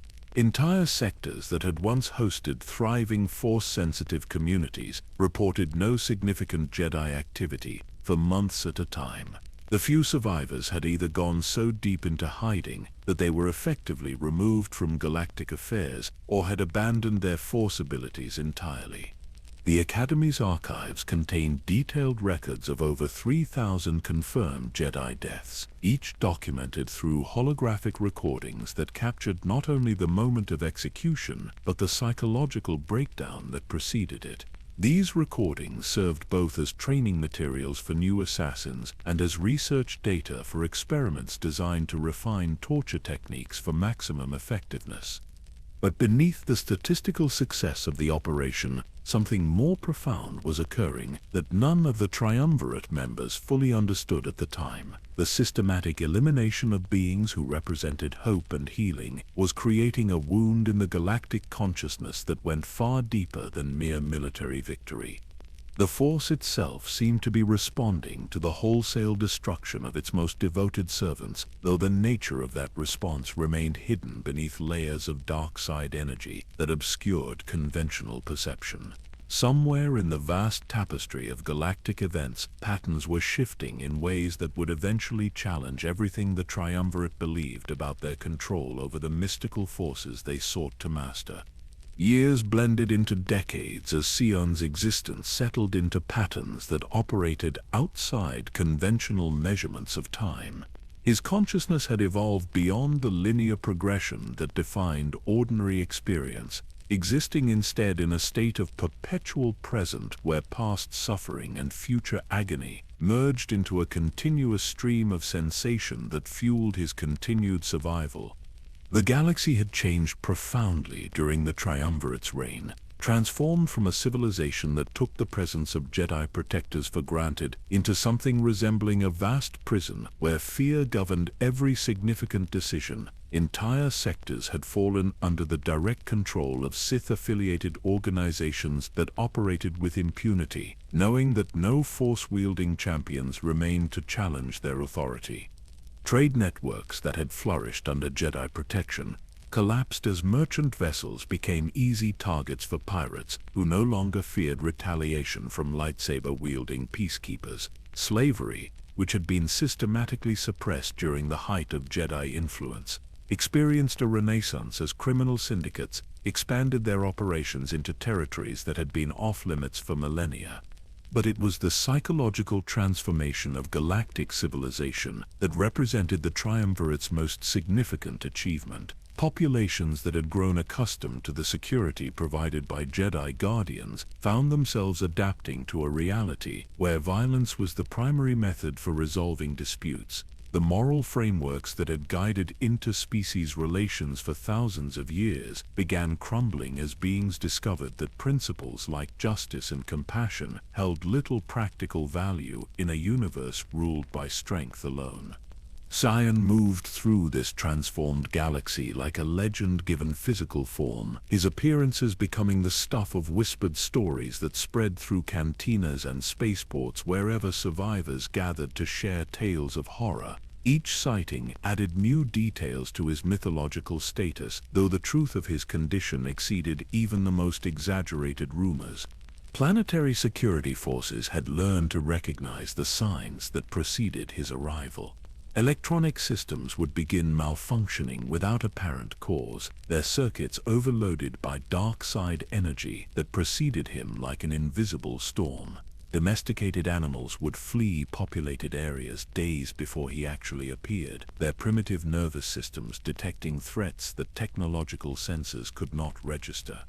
The few beings who encountered him directly and survived to report their experiences described something that challenged fundamental assumptions about the nature of life and death. His physical form showed signs of damage that should have resulted in immediate death, yet he moved with a grace that suggested complete mastery over bodily functions that no longer operated according to biological principles. Witnesses spoke of conversations where his voice seemed to emerge from multiple sources simultaneously, as though the accumulated personalities of everyone whose pain he had absorbed were speaking through him in layered harmonies of anguish. His eyes reflected depths of suffering that exceeded the capacity of ordinary minds to process, creating a form of psychological vertigo in beings who met his gaze directly. The hunting expeditions he led personally were reserved for targets of particular significance, Jedi whose capture would provide strategic advantages beyond mere elimination of potential threats. These operations required months of careful preparation, with intelligence networks gathering detailed information about targets' psychological profiles, daily routines, and emotional vulnerabilities that could be exploited during capture attempts. The pursuit of Master Vrock Lamar exemplified the sophisticated techniques that had evolved during years of specialized hunting operations. The elderly Jedi had established a hidden enclave on Dantooine, attempting to preserve fragments of Jedi knowledge for future generations, while training a small group of Force-sensitive younglings in basic techniques that might allow them to survive in a hostile galaxy. Sion's approach to this target combined psychological warfare with patience that bordered on the supernatural. Rather than attacking the enclave directly, he initiated a campaign of subtle harassment designed to slowly erode the Defenders' morale over a period of months. Mysterious equipment failures disrupted their communications with the outside world. Strange illnesses affected their livestock, creating food shortages that forced difficult decisions about resource allocation. The younglings began experiencing nightmares that grew progressively more vivid and disturbing, featuring images of tortured Jedi that matched the fates of beings they had never met, but whose suffering Sion projected into their sleeping minds through Force techniques that operated below the threshold of conscious awareness. The psychological pressure accumulated gradually, creating an atmosphere of dread that made effective training impossible. Master Lamar's attempts to identify the source of their troubles led him deeper into meditative trances that made him increasingly vulnerable to mental manipulation. Sion used these periods of extended Force communion to plant false memories and distorted perceptions that gradually undermined the Jedi's confidence in his own judgment and abilities. The final assault came when the Defenders were exhausted from months of psychological pressure and unable to mount coordinated resistance. Sion appeared at the Enclave's entrance alone, his mere presence causing the defensive systems to malfunction through electromagnetic interference generated by the dark side energy that surrounded him like an invisible aura. The confrontation with Master Lamar lasted for hours, though it resembled philosophical debate more than conventional combat. Sion systematically dismantled every argument the Jedi offered about the value of hope and the possibility of redemption, countering each point with evidence drawn from decades of witnessing the galaxy's transformation under Triumvirate influence. The psychological duel was far more devastating than any lightsaber battle could have been. Master Lamar found himself forced to confront the reality that his years of hidden resistance had accomplished nothing meaningful, that the younglings he had tried to protect were doomed regardless of his efforts, and that the Jedi philosophy he had devoted his life to preserving was fundamentally inadequate for addressing the scale of suffering that had engulfed galactic civilization. When the Master finally surrendered, it was not through physical defeat but through complete psychological breakdown that left him unable to maintain the emotional control necessary for accessing the Force. He had not been killed, but had been transformed into something resembling a living demonstration of Jedi philosophy's ultimate futility. The younglings were taken to the Academy for experiments designed to determine whether Force sensitivity could be artificially transferred to non-sensitive recipients through procedures that combined technological enhancement with dark side rituals. Most did not survive the initial procedures, though their deaths provided valuable data about the relationship between age and the ability to withstand forced alterations to Force connections. Similar operations were conducted across multiple sectors, each one carefully documented to provide data for improving future hunting techniques.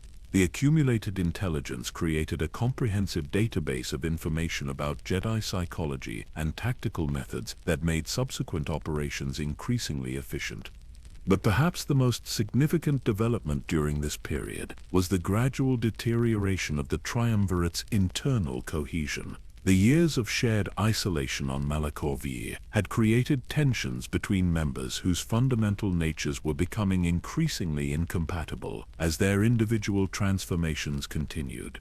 Nihilus's hunger had evolved beyond the ability to consume individual beings into something approaching cosmic appetite that threatened to devour entire star systems.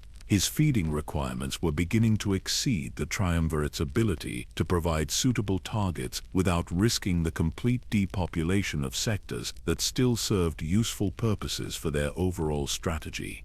Kray's philosophical investigations had led her toward conclusions that suggested the eventual necessity of betraying her apprentices, though she concealed these developments behind layers of misdirection that prevented either Sion or Nihilus from recognizing the true direction of her research. Her ultimate objective remained the complete liberation of conscious beings from dependence on the Force, but achieving that goal would require eliminating the most powerful Force users in the galaxy, including her own allies. Sion sensed these underlying tensions without fully understanding their implications. His consciousness fragmented across too many layers of absorbed trauma to maintain the analytical clarity necessary for long-term strategic planning. His existence had become focused almost entirely on the immediate experience of hunting and tormenting targets, with little attention devoted to broader questions about the ultimate objectives their campaign was supposed to achieve. The breaking point came when philosophical disagreements about the proper treatment of captured Jedi led to the first open conflict between Triumvirate members. Nihilus had begun consuming prisoners before interrogation procedures could extract useful intelligence, his hunger overriding strategic considerations that required keeping subjects alive for extended periods. Sion's response was swift and brutal, using techniques learned during years of torture chamber experimentation to inflict psychological trauma that exceeded even Nihilus's enhanced capacity for enduring pain. The confrontation revealed that their partnership had evolved beyond mere alliance into a form of mutual dependency that made direct conflict extremely dangerous for all parties involved. The resolution of this crisis required Chryse's intervention, though her mediation came with conditions that fundamentally altered the balance of power within their organization. She proposed a division of responsibilities that would allow each member to pursue their individual objectives without interference from the others, effectively ending their collaboration while maintaining the appearance of continued unity. This arrangement worked temporarily, but it also marked the beginning of the end for the Triumvirate as a unified force. The galaxy they had worked to transform was about to experience changes that would challenge everything they believed about their control over the mystical forces that governed conscious existence. The first sign that Chryse's teachings had reached their intended conclusion came during a routine meditation session in the Academy's deepest chambers. Sion detected subtle changes in the force patterns that had remained stable for years, fluctuations that suggested his mentor was conducting experiments that exceeded the scope of their agreed-upon research parameters. The disturbances were barely perceptible, hidden beneath layers of misdirection that would have escaped detection by less sensitive observers. But Sion's unique condition had evolved beyond conventional force sensitivity into something approaching omniscience within the Academy's boundaries. Every emotional resonance, every thought pattern, every flicker of intention that occurred within the facility registered in his consciousness like ripples on the surface of a perfectly still pond. The accumulated suffering that sustained his existence had created networks of perception that allowed him to monitor the psychological states of every being in the complex simultaneously. Chryse's recent activities suggested research into techniques that had been declared forbidden even by Sith standards, methods for severing force connections that went far beyond the therapeutic procedures they had developed for captured Jedi. The energy signatures emerging from her private laboratory indicated experiments with forces that could potentially affect force-sensitive beings across vast interstellar distances, raising questions about her ultimate intentions that could no longer be ignored. The confrontation occurred during one of their regular philosophical discussions, though the setting made the conversation feel more like a trial than an academic debate. They met in the chamber where the original betrayal had occurred millennia earlier, when ancient Sith Lords had turned against their own masters in pursuit of greater power. The symbolism was unmistakable, though Chryse seemed genuinely surprised that her apprentices had detected her true research objectives. Her explanation revealed the full scope of ambitions that exceeded anything either Sion or Nihilus had imagined possible. The systematic elimination of the Jedi Order had been merely the first phase of a plan designed to demonstrate the galaxy's fundamental dependence on Force users for basic social stability. With that dependency proven beyond question, the next step involved removing Force sensitivity from the universe entirely, creating a reality where conscious beings could exist without external sources of mystical power. The philosophical implications were staggering even by the standards they had established during years of forbidden research. Chrysia was proposing nothing less than the complete transformation of galactic civilization through the elimination of the Force itself, turning the mystical energy field from universal constant into historical curiosity studied only in ancient archives. The technical details of her plan involved techniques that combined advanced scientific principles with dark side rituals of unprecedented complexity. By using the wound in the Force created by the mass shadow generator as a focal point, she believed it would be possible to create cascade effects that would gradually drain Force energy from the galaxy until none remained for beings to access. The process would require sacrificing the most powerful Force users available as fuel for the initial stages of the ritual, including her own apprentices whose unique transformations had made them ideal candidates for providing the massive amounts of energy necessary to begin the cascade effect. Their deaths would serve as catalysts for changes that would ultimately free every conscious being from dependence on external mystical influences. Sion's response was immediate and visceral, though his anger was motivated less by betrayal than by recognition that Chrya's plan would eliminate the very suffering that had become essential for his continued existence. Without the constant flow of Force energy that sustained his impossible condition, he would finally experience the death that had been delayed for decades through artificial means. But there was something else beneath his rage, a deeper emotion that he had not experienced since his transformation began. After years of existence defined entirely by pain and hatred, he felt something approaching genuine affection for the being who had taught him to understand his condition as evolution rather than curse. The prospect of destroying her filled him with psychological conflict that his fragmented consciousness struggled to process coherently. Nihilus's reaction was even more extreme, his hunger responding to the threat of Force elimination with instinctive fury that exceeded rational thought. His entire existence depended on the consumption of Force energy, making Chrya's plan tantamount to a death sentence disguised as philosophical advancement. The cosmic appetite that had defined his transformation began focusing on his mentor as the most immediate threat to his continued survival. The alliance between the two apprentices formed without conscious planning, their shared recognition of existential threat creating temporary unity that overcame years of accumulated tensions. For the first time since the Triumvirate's formation, Sion and Nihilus coordinated their abilities toward a common objective that transcended their individual obsessions with pain and consumption. Chrya's response to this development revealed the full extent of her manipulative abilities, though it also demonstrated that even her profound understanding of psychology had limitations when confronted by beings whose transformations had taken them beyond conventional categories of rational behavior. She attempted to use their emotional attachments to her as leverage for negotiating continued cooperation, apparently failing to recognize that both apprentices had evolved beyond the capacity for such conventional motivations. The battle that followed was unlike any conflict that had ever occurred within the Academy's walls, combining physical combat with psychological warfare that operated on levels beyond ordinary comprehension. Chrya's decades of experience with Force manipulation were matched against abilities that had been shaped by unique transformations that she herself had guided but perhaps not fully understood. Sion's attacks drew power from every moment of suffering he had absorbed during years of torture chamber experiments, channeling accumulated anguish into Force techniques that could inflict psychological trauma exceeding the target's capacity to process. Each strike was designed not merely to cause pain, but to overwhelm Chrya's defenses through shared experience of torment that had been refined through countless applications to Jedi prisoners.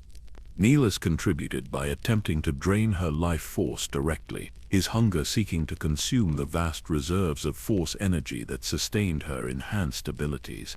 But Chrya's condition proved more resilient than either apprentice had anticipated, her connection to the Force protected by techniques that exceeded anything documented in available archives. The confrontation lasted for hours, with the Academy's structure suffering damage from energy discharges that exceeded the facility's design tolerances.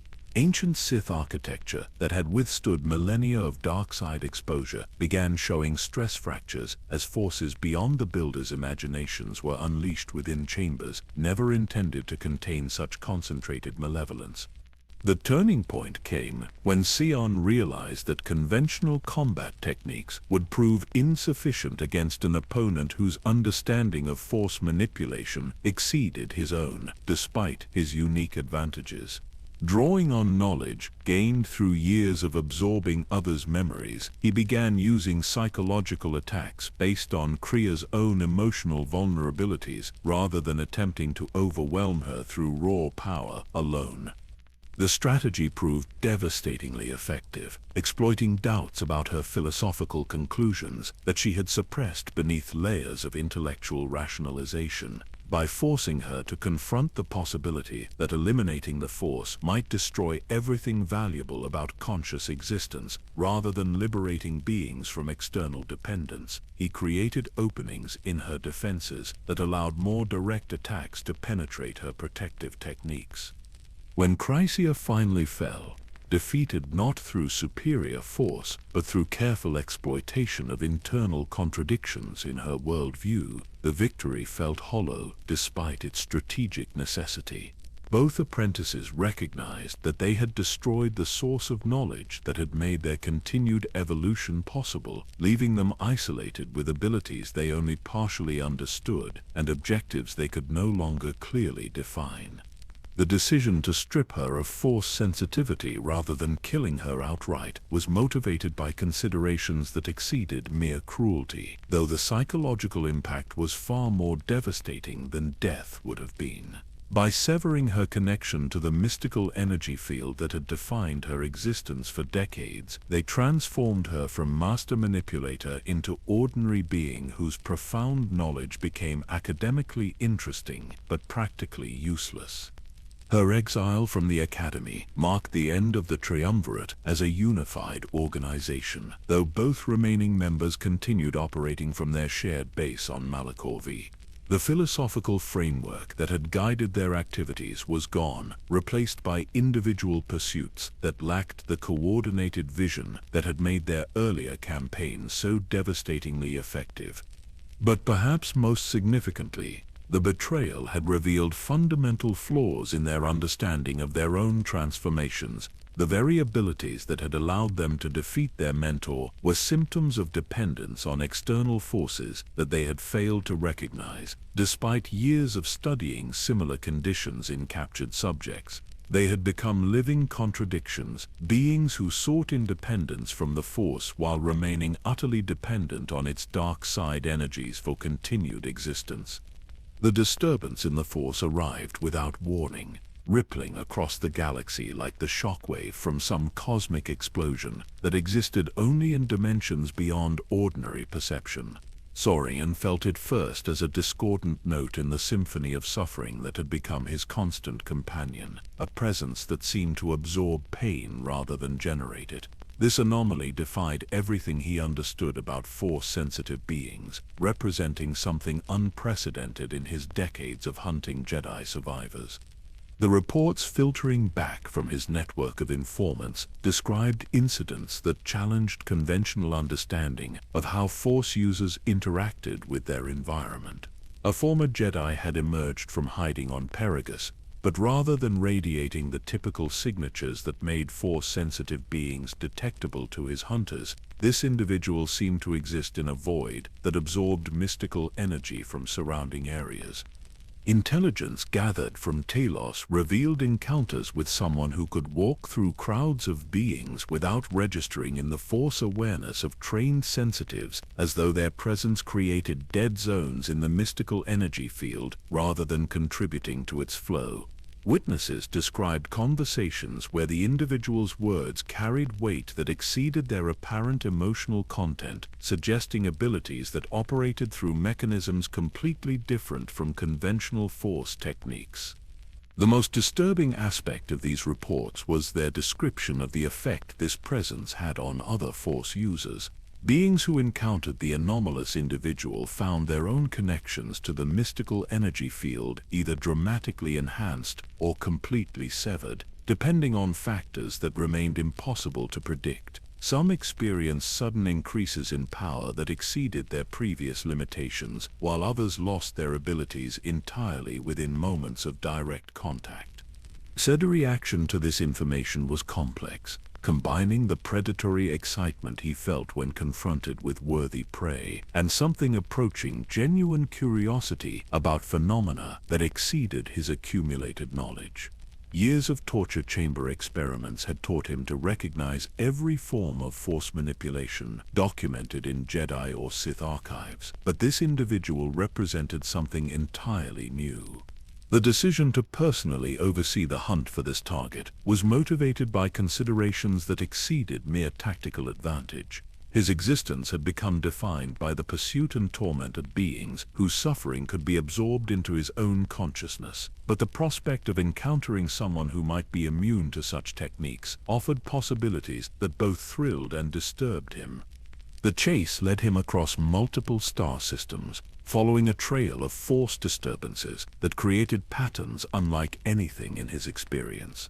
Rather than the typical signatures left by Jedi moving through populated areas, this individual seemed to leave wounds in the mystical energy field itself, dead zones, where the Force had been somehow drained or redirected in ways that defied conventional understanding. The pursuit became a form of education, each new piece of evidence revealing additional layers of complexity in what he had initially assumed would be a straightforward hunting operation. This was not merely another surviving Jedi attempting to avoid detection, but something that challenged fundamental assumptions about the nature of Force sensitivity itself. When he finally encountered the Exile face to face, the meeting occurred under circumstances that neither participant had anticipated. Rather than the carefully orchestrated confrontation he had planned, their first interaction took place aboard a Republic vessel that had been disabled by one of his patrol fleets, leaving both beings trapped in the same location with limited options for avoiding direct contact. The physical appearance of his quarry provided few clues about the source of their unusual abilities. This was clearly someone who had received extensive Jedi training, their posture and movement patterns reflecting years of lightsaber practice and meditation discipline. But there was something missing from their presence, an absence that created psychological vertigo in beings accustomed to sensing Force auras in every interaction with trained sensitives. Their first conversation revealed intellectual depth that matched anything he had encountered during his philosophical discussions with Kreia, though the Exile's perspective on Force-related topics differed dramatically from conventional Jedi or Sith viewpoints. They spoke of the mystical energy field not as a source of power to be channeled, but as a form of addiction that prevented conscious beings from achieving true independence. The parallels to his own mentor's teachings were unmistakable, though the Exile had apparently reached similar conclusions through personal experience rather than academic study.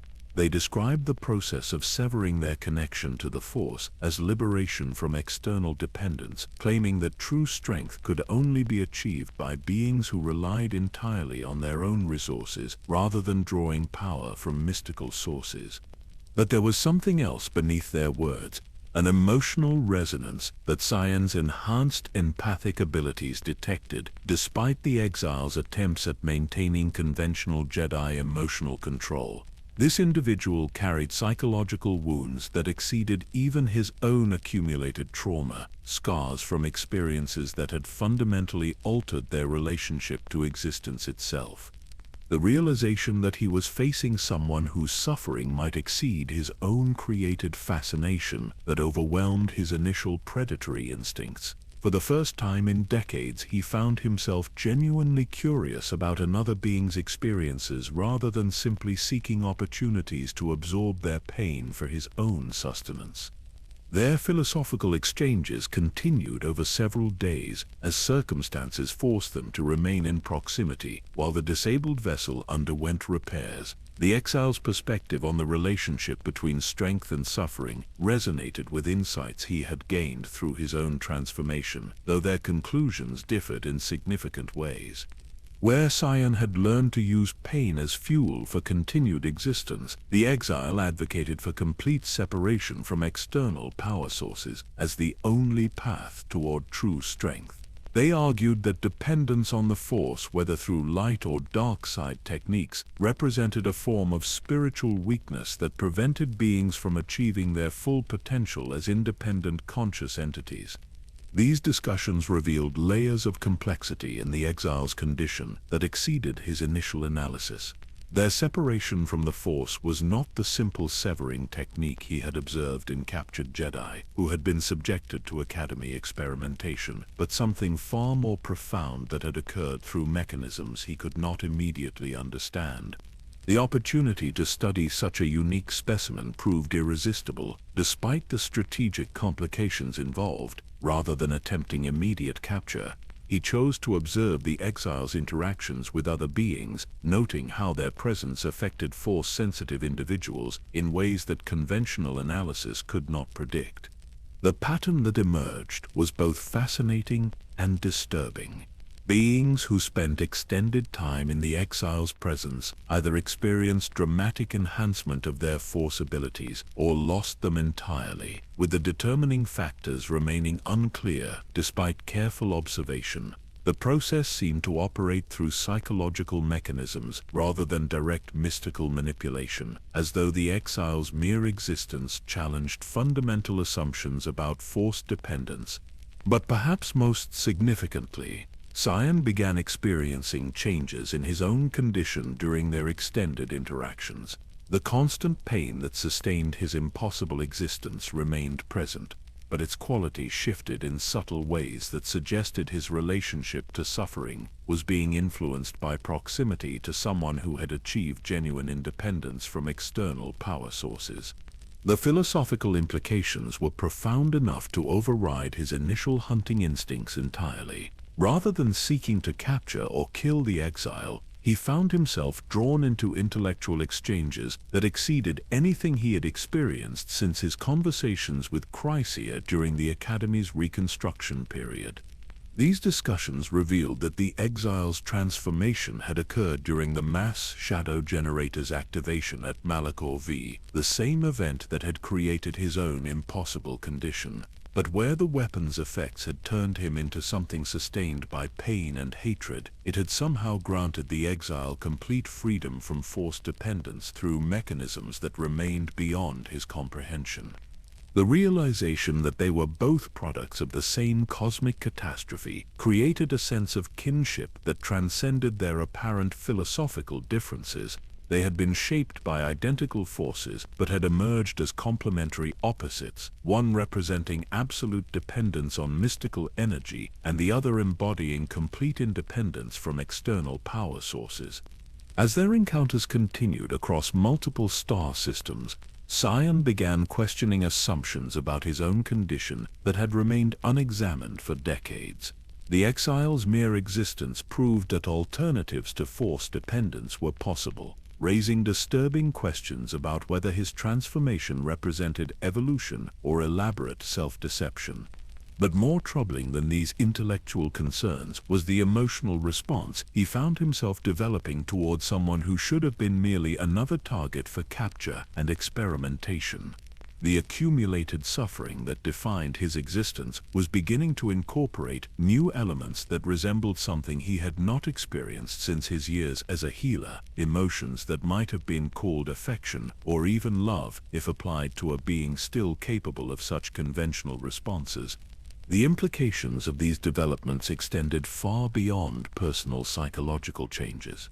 If the Exile could indeed achieve genuine independence from the Force while retaining the strength necessary to challenge beings like himself, it suggested that everything the Triumvirate had accomplished might be based on fundamentally flawed assumptions about the nature of power and consciousness.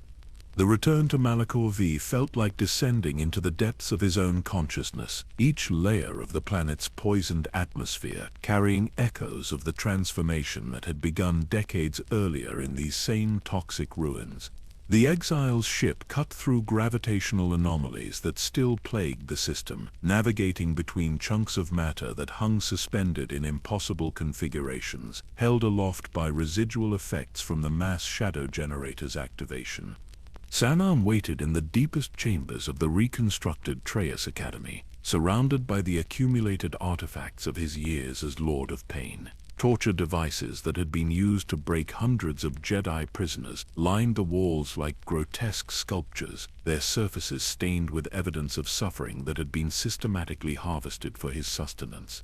Ancient Sith holocrons glowed with malevolent energy, their crystalline matrices containing knowledge that had guided his evolution from healer to something beyond conventional categories of life and death.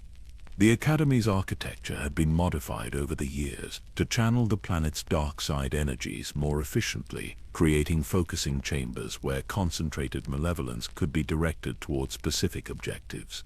The very stones pulsed with accumulated hatred, their molecular structure altered by prolonged exposure to emotions that exceeded the normal range of conscious experience. But standing in these familiar surroundings while awaiting the Exile's arrival, Siren found himself experiencing something unprecedented in decades of existence defined entirely by pain and revenge.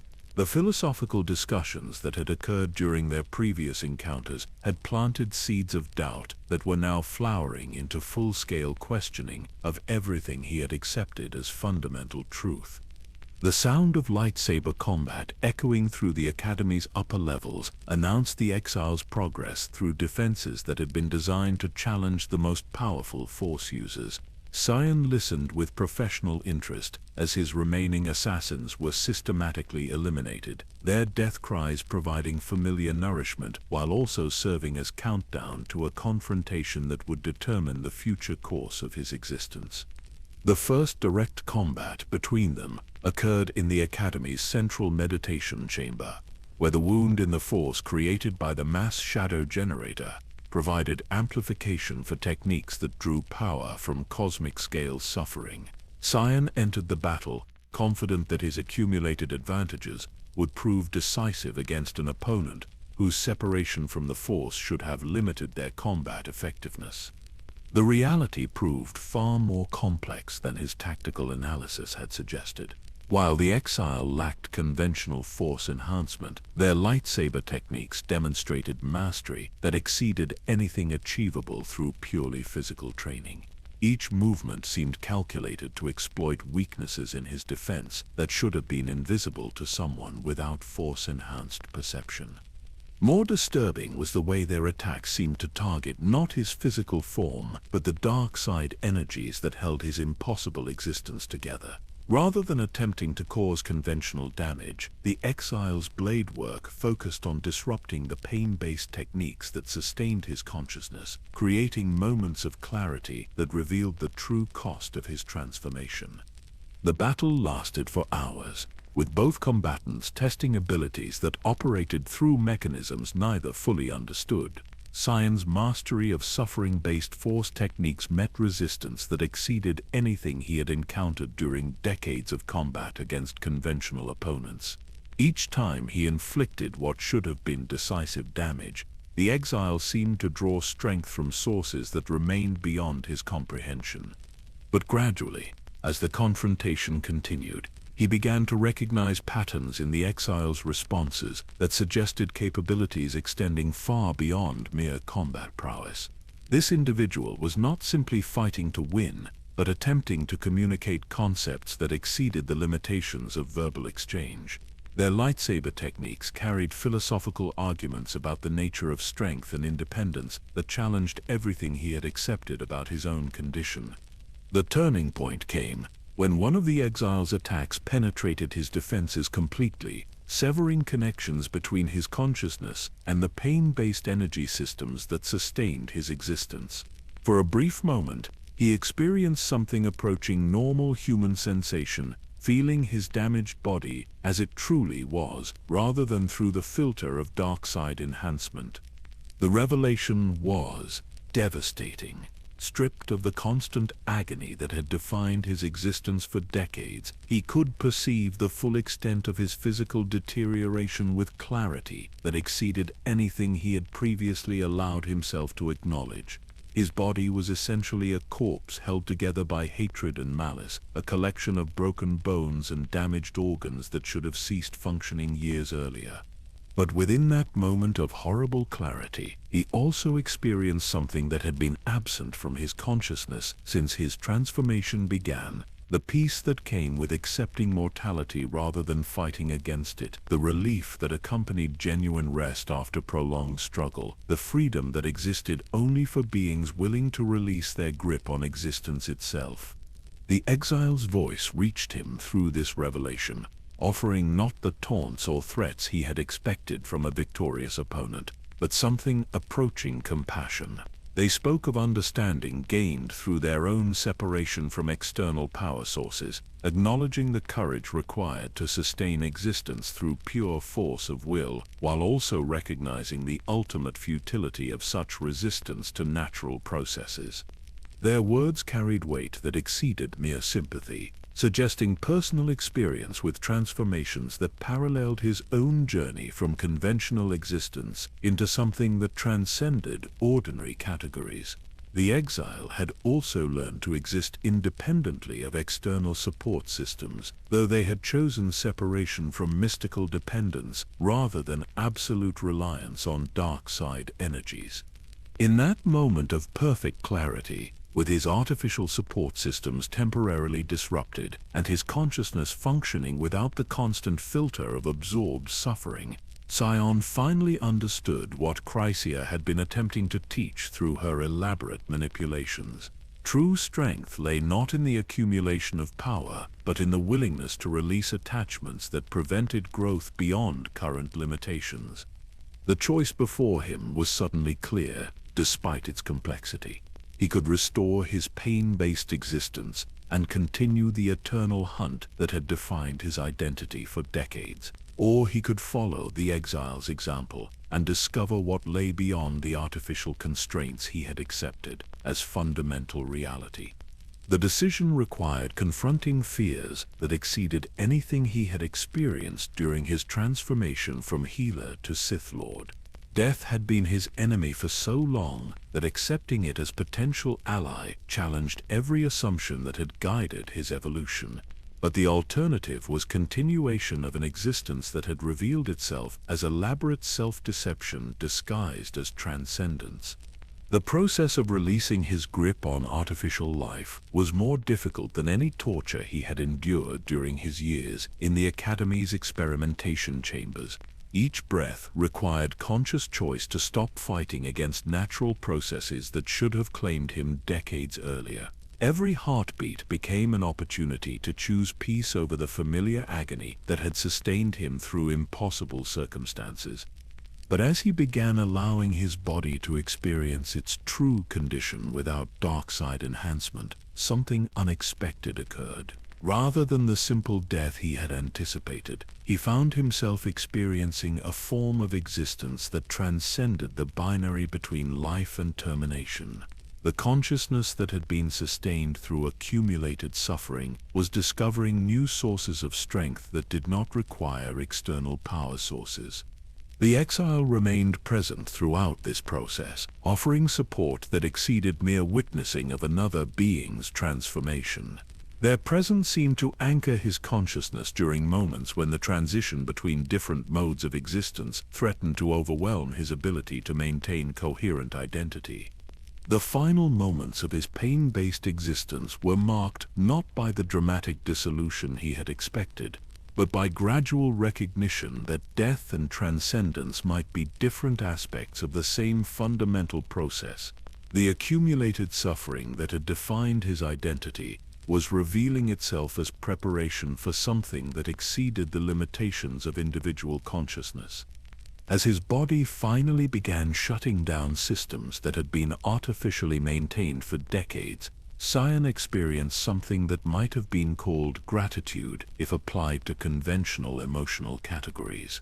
The Exile had provided him with the greatest gift possible for someone in his condition, the opportunity to discover what lay beyond the prison he had constructed from his own anguish. His last coherent thought before consciousness expanded beyond individual boundaries was recognition that the healer he had been decades earlier was finally completing the most important procedure of his career. The patient was himself, and the cure was learning to stop fighting against natural processes that led not to termination but to transformation into something that could exist independently of external support systems.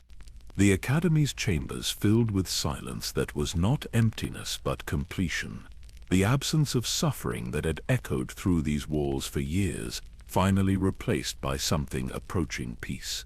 The wound in the force that had amplified his abilities began showing signs of healing as the last source of deliberate anguish was removed from its influence. The Lord of Pain was gone. But what remained was something that exceeded the limitations that had defined both his original identity and his Sith transformation. In learning to die properly, he had discovered forms of existence that transcended the binary between continuation and termination, finding freedom in surrender that had eluded him during decades of resistance to natural processes. The dissolution of Darth Sion's physical form occurred with a gentleness that seemed impossible for someone whose existence had been defined by violence and suffering for decades. As the dark side energies that had held his damaged body together finally dispersed, his consciousness experienced a clarity that exceeded anything achieved during his years as either Jedi healer or Sith Lord. The constant pain that had served as both fuel and prison was fading like echoes in a vast chamber, leaving behind something pure that he had almost forgotten existed. The Exile remained present throughout this final transformation, their unusual connection to the Force creating a stabilizing influence that prevented his dissolving consciousness from simply fragmenting into the cosmic background radiation. Through their presence, he was able to maintain coherent identity during a process that should have resulted in immediate cessation of all conscious activity. But rather than the simple ending he had anticipated, Sion discovered that death was revealing itself as another form of transition, a doorway leading to modes of existence that transcended the limitations he had accepted as fundamental reality. The accumulated suffering that had sustained his impossible condition for decades was transforming into something resembling wisdom, knowledge gained through extreme experience that could now be integrated into deeper understanding. The Academy around them began responding to the changes occurring in the force patterns that had defined the facility's purpose for years. Ancient Sith architecture that had been constructed to channel concentrated malevolence started showing signs of structural instability as the primary source of dark side energy was removed from the equation. Walls that had stood for millennia began developing stress fractures that spread like spiderwebs through foundations built on accumulated hatred. But the collapse was not violent destruction, but rather organic decay, as though the building was finally being allowed to rest after centuries of unnatural animation.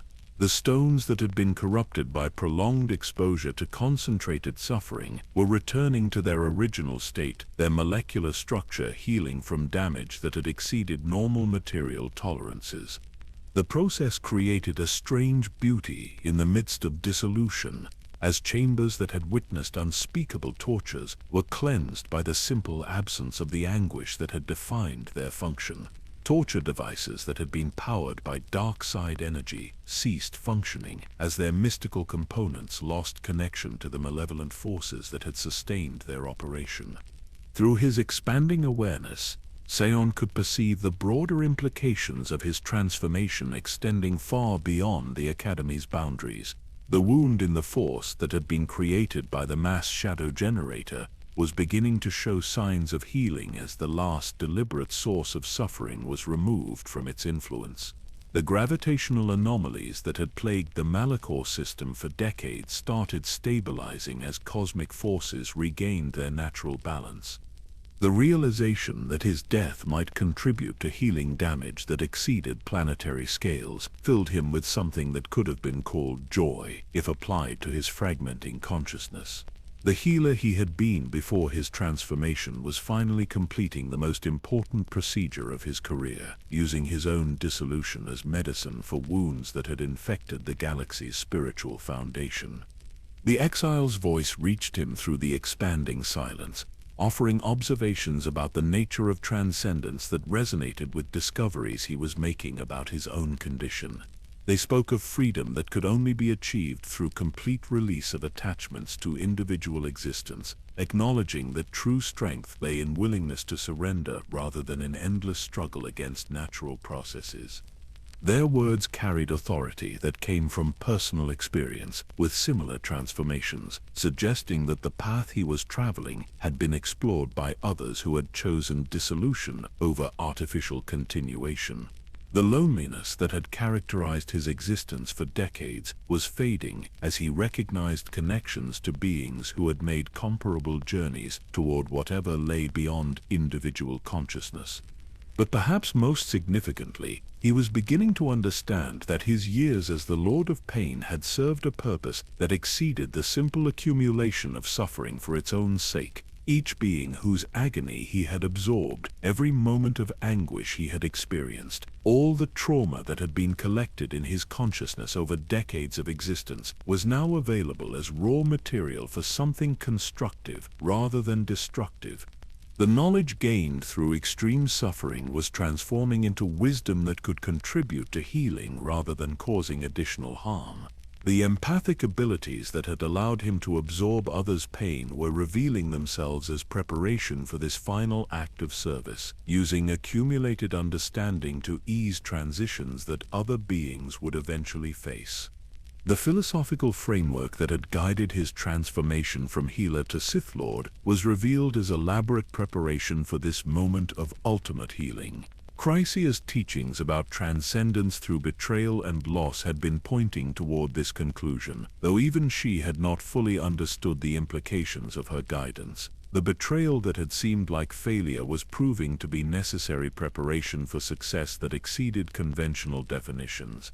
Through his dissolving perceptions, Sion could sense other transformations occurring throughout the galaxy as news of the Triumvirate's defeat spread through networks of beings who had lived in terror for decades.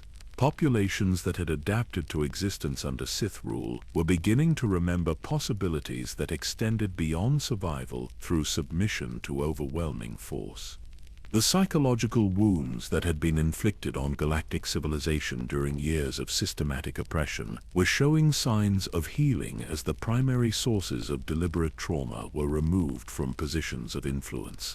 Communities that had forgotten how to hope were rediscovering emotional ranges that had been suppressed through necessity during the darkest periods of Sith domination.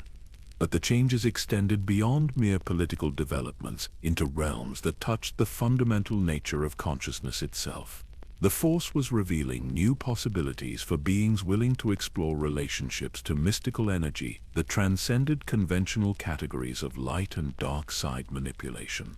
The binary that had defined Force philosophy for millennia was dissolving into spectrums that offered options beyond simple opposition between creation and destruction. The exile's presence during his final moments served as bridge between his dissolving individual identity and whatever lay beyond the boundaries of personal existence.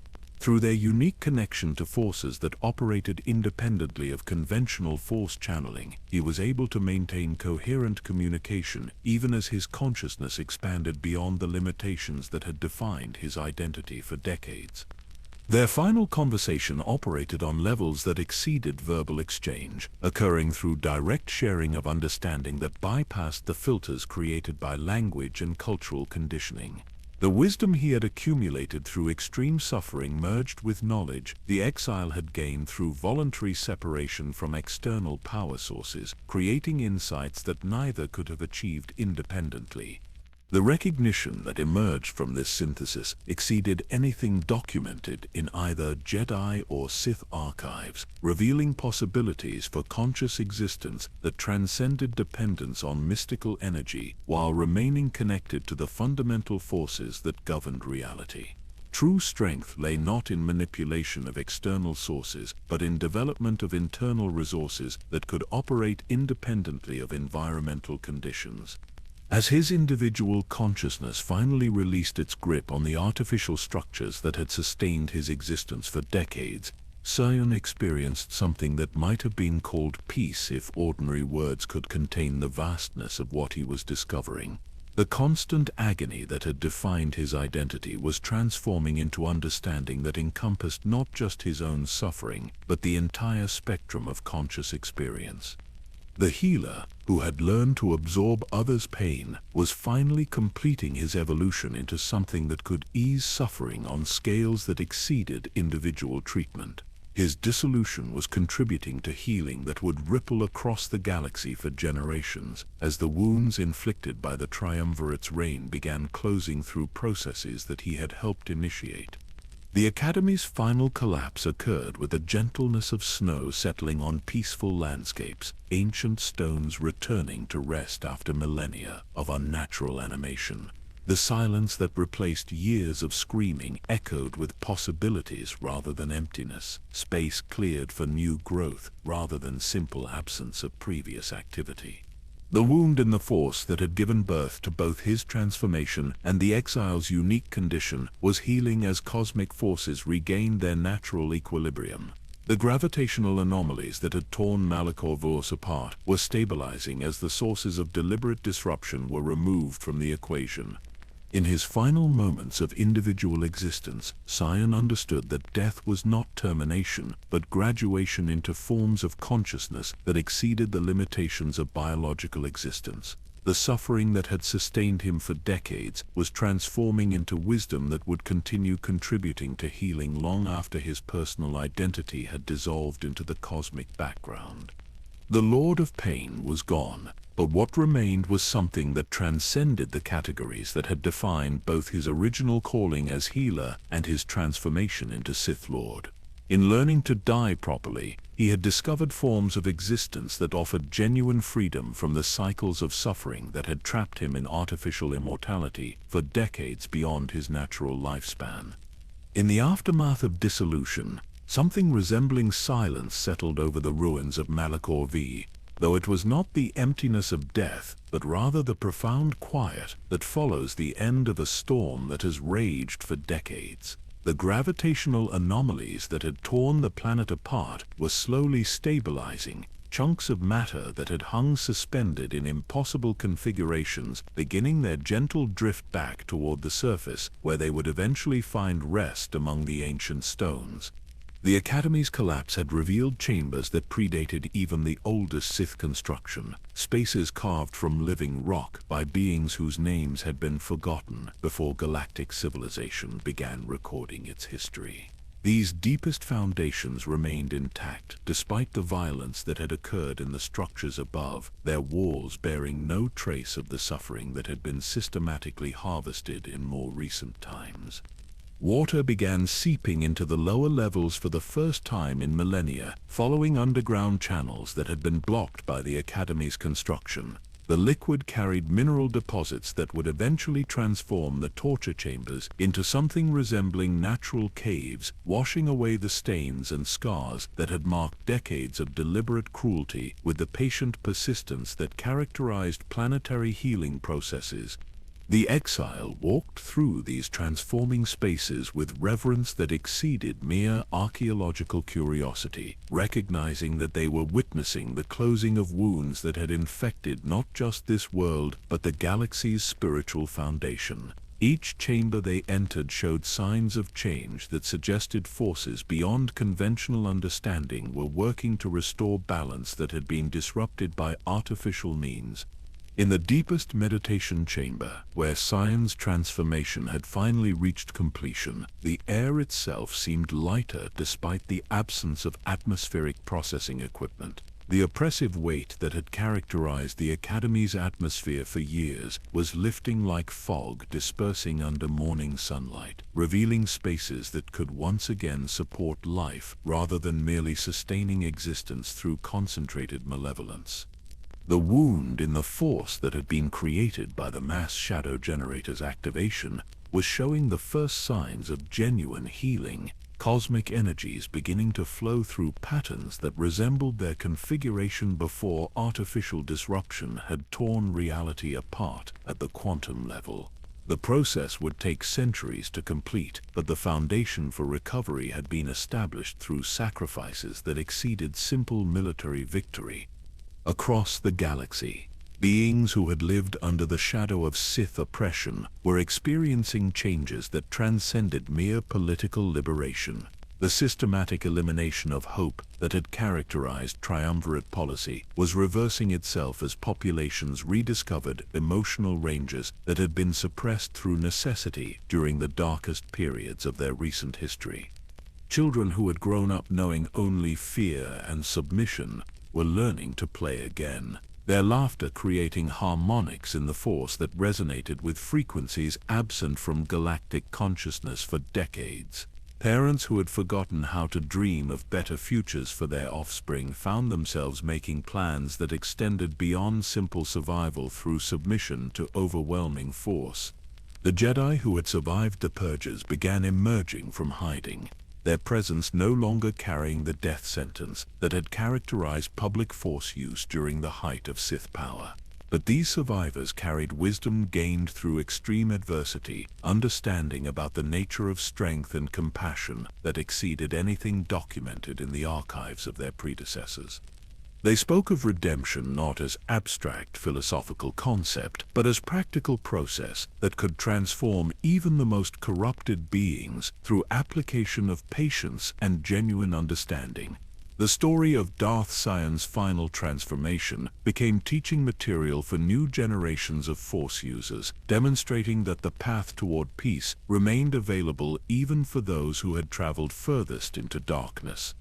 The implications extended beyond individual healing into realms that touched fundamental assumptions about the relationship between consciousness and cosmic forces.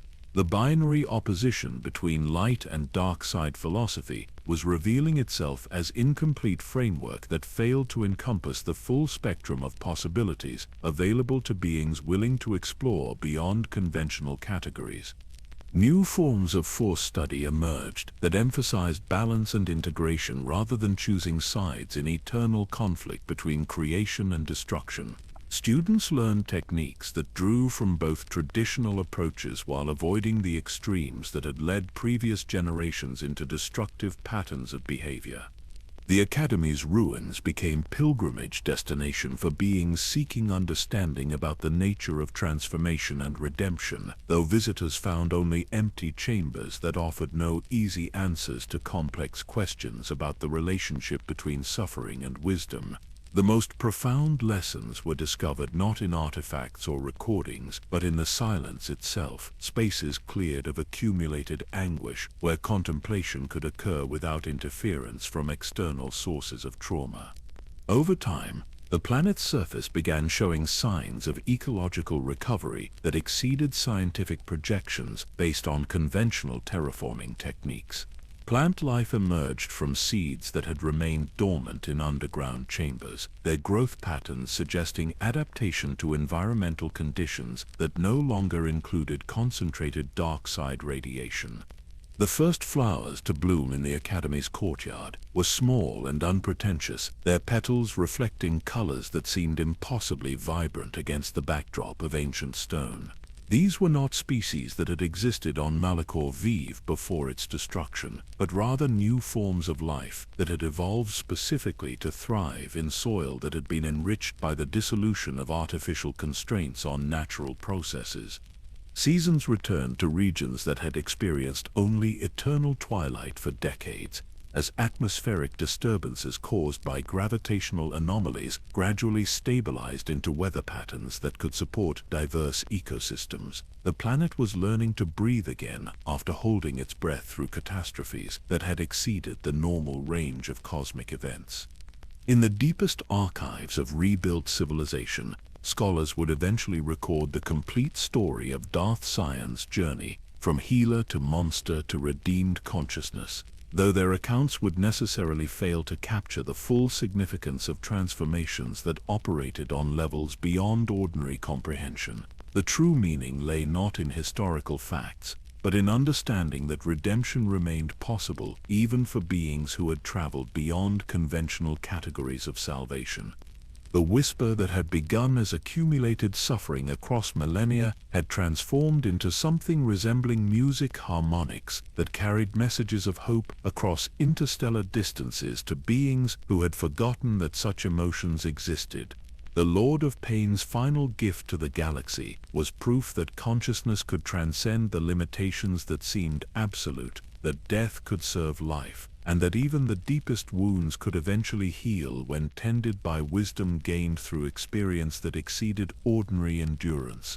The silence that settled over Malachor V was not empty but pregnant with possibilities, space cleared for new growth rather than simple absence of previous activity. In learning to rest properly after decades of artificial animation, the planet was preparing to become something that had never existed before, a world that could serve as bridge between different forms of consciousness rather than battleground, where opposing forces struggled for dominance. The stars that shone down on the healing world carried light that had traveled across vast distances to illuminate spaces where darkness had once seemed eternal. Their radiance reflected off surfaces that no longer absorbed illumination, but instead scattered it in patterns that created beauty from materials that had previously known only corruption and decay. This was how peace looked when it finally arrived after prolonged conflict, not as dramatic victory over evil, but as gentle restoration of balance that allowed natural processes to resume their eternal work of transformation and renewal. The universe was vast enough to contain all forms of consciousness, patient enough to heal even the deepest wounds, and wise enough to transform suffering into understanding through processes that operated on timescales that exceeded individual existence but created meaning that could endure across cosmic ages.